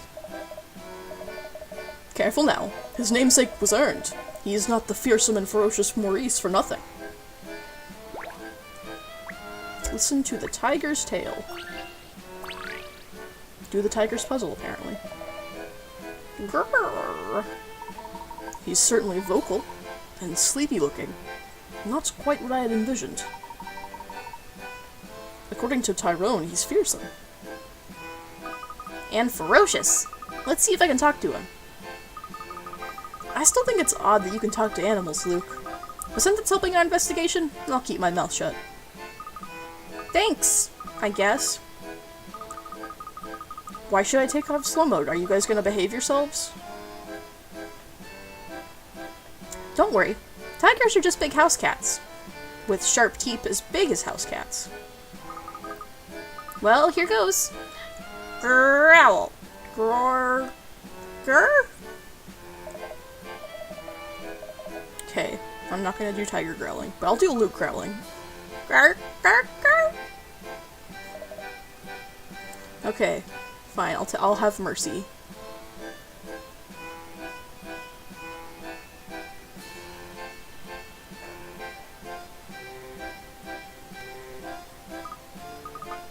Oh, I see. What is it, Luke? What did he say? He's having trouble solving a puzzle. The tiger is having trouble solving a puzzle. A kitty puzzle! Lucky the black cat and her 8 white kittens are sitting on a 5x5 board.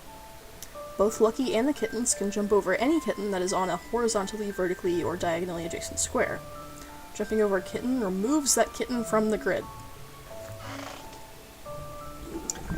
Lucky is safe, though, as the little kittens can't jump over her. Can you jump and bounce the cats around so that only Lucky is left sitting alone in the middle? Okay. This is just like the chocolate bunny puzzle, but, like, different.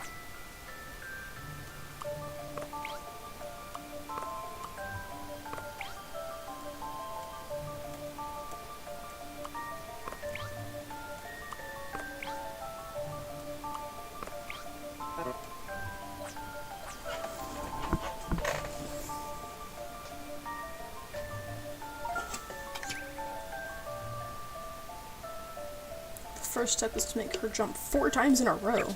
Christ.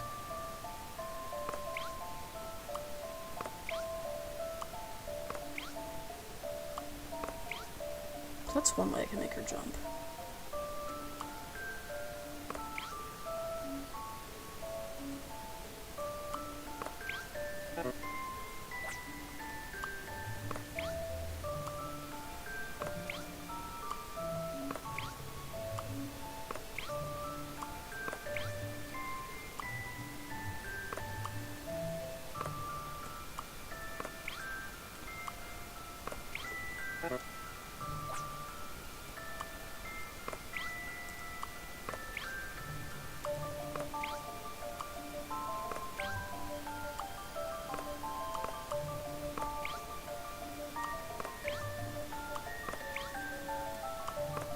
There we go.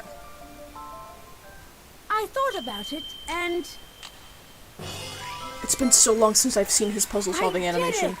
It's just been Herschel for so long.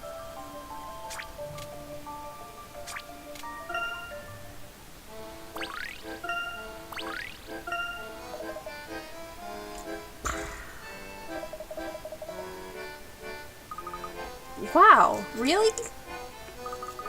What is it? Don't just say wow, it's rude. Maurice is good friends with Mr. Dalston, and he's not fearsome or ferocious at all. He's actually quite polite. He says Mr. Dalston brings him treats and scratches him behind the ears. Mr. Dalston was here just last night. He played with Maurice after the show. Wow, who would have guessed? Dalston has always loved animals. This tiger is gay, right? I mean, I guess. Sure. So, if the circus had a show last night, the circus members couldn't have been helping the masked gentleman. I don't think Dalston would risk losing customers by creating a masked gentleman appearance on the night of a circus show. So, if Dalston was here with Maurice, then he couldn't be the masked gentleman. That's what the evidence suggests. So, we're back to square one. Okay, now we're leaving the circus tent. And it's nighttime again. Okay, this chapter is drawing to the close. Still have not met Henry, but we are going to in just a moment. Oh my. It's already dark out. I completely lost track of time. Professor, according to his warning, the masked gentleman's next appearance will be happening soon. Let's get to the gallery plaza.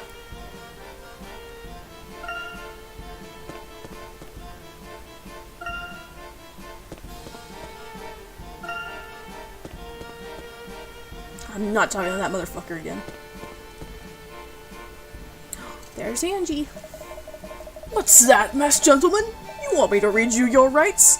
How about a couple of lefts? Whoop-ah! Hard at work, Grosky?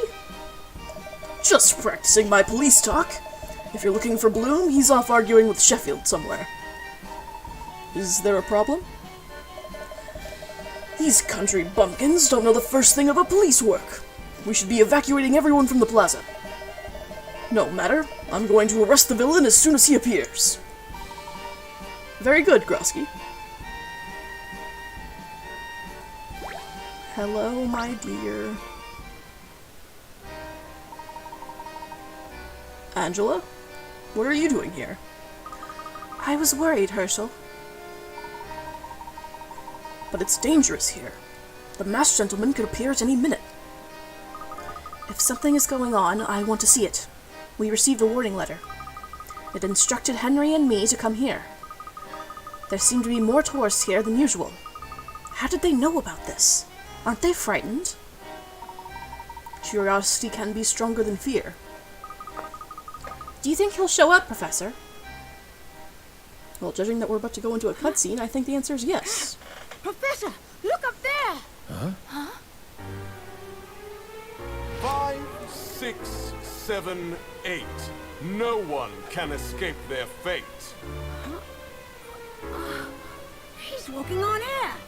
How is that possible? I don't believe it. It can't be. What is he doing up there? Is this really some type of magic? Ladies and gentlemen, your eyes do not deceive you. Leave the deception to your local leaders. Sing. Time to wake up, Montedor, and get enlightened. I love that part.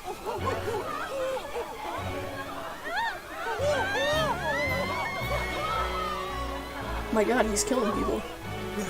They disappeared.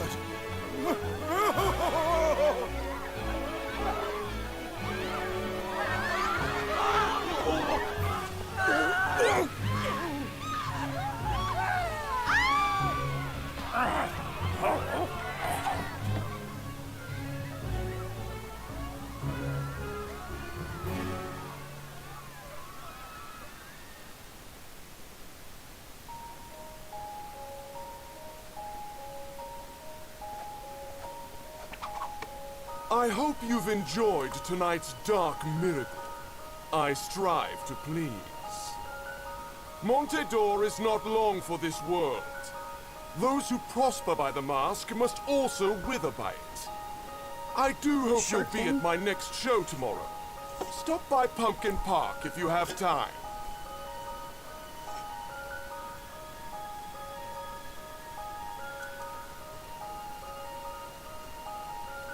Pumpkin Park? That's the amusement park here, right? I believe so.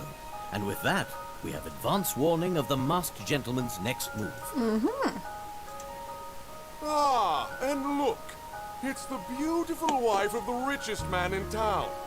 Say hello to Mrs. Angela Lador. Mrs. Lador, please grace us with your presence tomorrow. I suppose you can bring Mr. Lador, if you must. How does he know me? Oh, and don't forget to tell the tourists that the town is cursed. Sorry I didn't mention that earlier. Those who stay jeopardize their lives.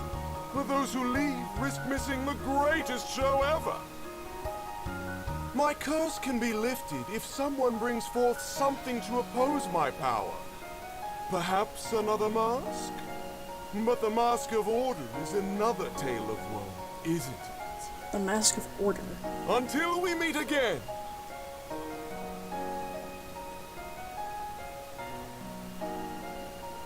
The Mask of Order?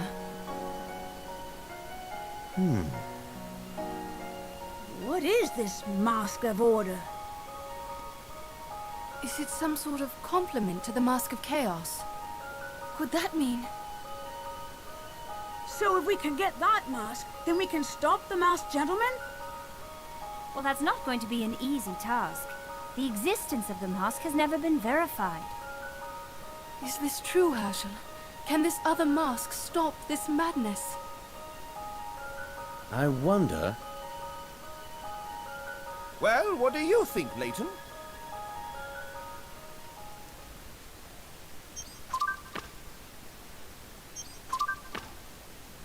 We got two new ones. Donald Rutledge's Ancient Histories tells of a Mask of Order, a counterpart to the Mask of Chaos. If this can negate the powers of the Mask of Chaos, it could be the key to stopping the Masked Gentleman. But how to find it? I have my doubts about the Mask of Chaos and its powers, even more so when it comes to a mask that can counter it. The levitation incident. After apparently walking on thin air, the masked gentleman lifted onlookers into the air before making them vanish altogether. What tricks did he resort to in order to pull off this one? Those people appeared to be swallowed up by the night sky. What was the trick here? Every incident so far has involved a number of accomplices. This one is surely no different.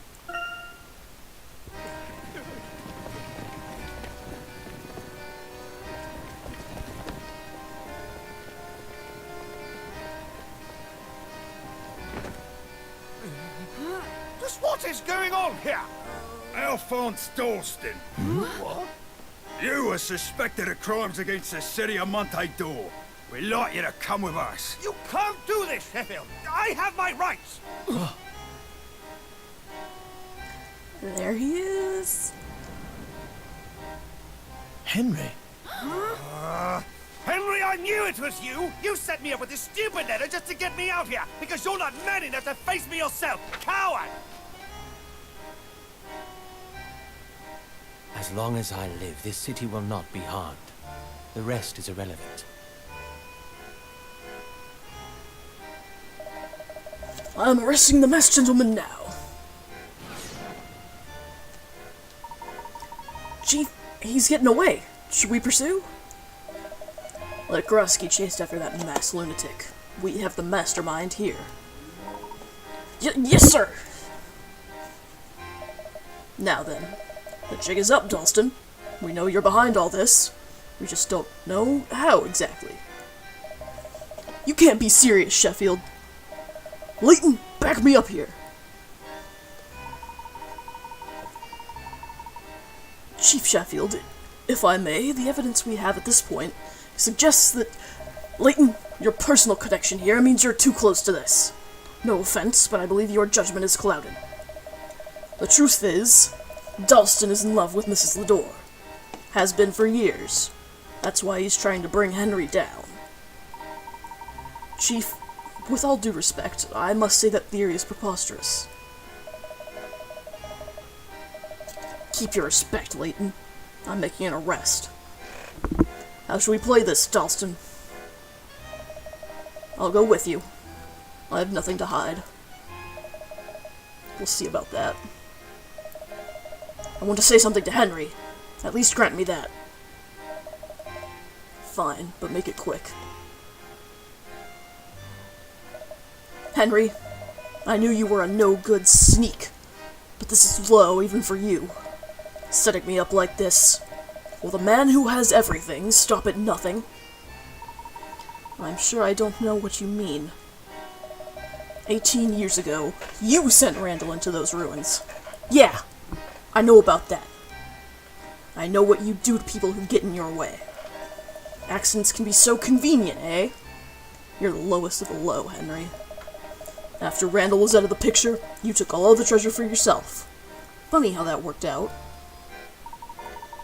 Your nonsense does not dignify a response. And as if that wasn't enough, you forced Angela to marry you. Do you really think she loves you, after everything you've done? Angela may be your wife, but I know not a day goes by that she doesn't blame you for Randall's death. You stole the treasure. You stole Angela. You stole Randall's life. You couldn't be more wrong. Really? Then ask her. Ask Angela who's behind the masked gentleman. Your own wife is sabotaging your little town right in front of your nose. That's enough, Dalston. Let's go. Hey, welcome to the stream. You came in at just the right time. This isn't over, Lador.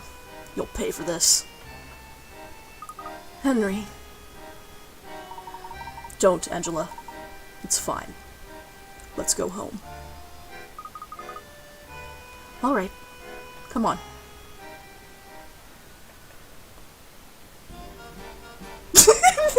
Right to the carnival music.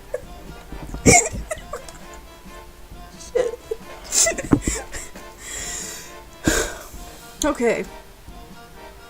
I'm actually gonna stop it right here. Because there is no better place to stop it than all of the drama that just unloaded right in front of our faces. Plus, I just hit the 4-hour mark, and my back is killing me! Okay.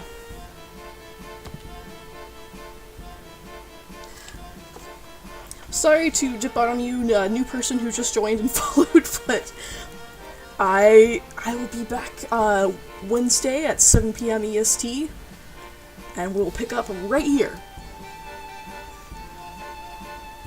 So, I will see you all then. I hope you've all enjoyed the stream, and I hope you have a good night. Yes, definitely a good stream where you did not antagonize the streamer at all. Alright, see you guys Wednesday.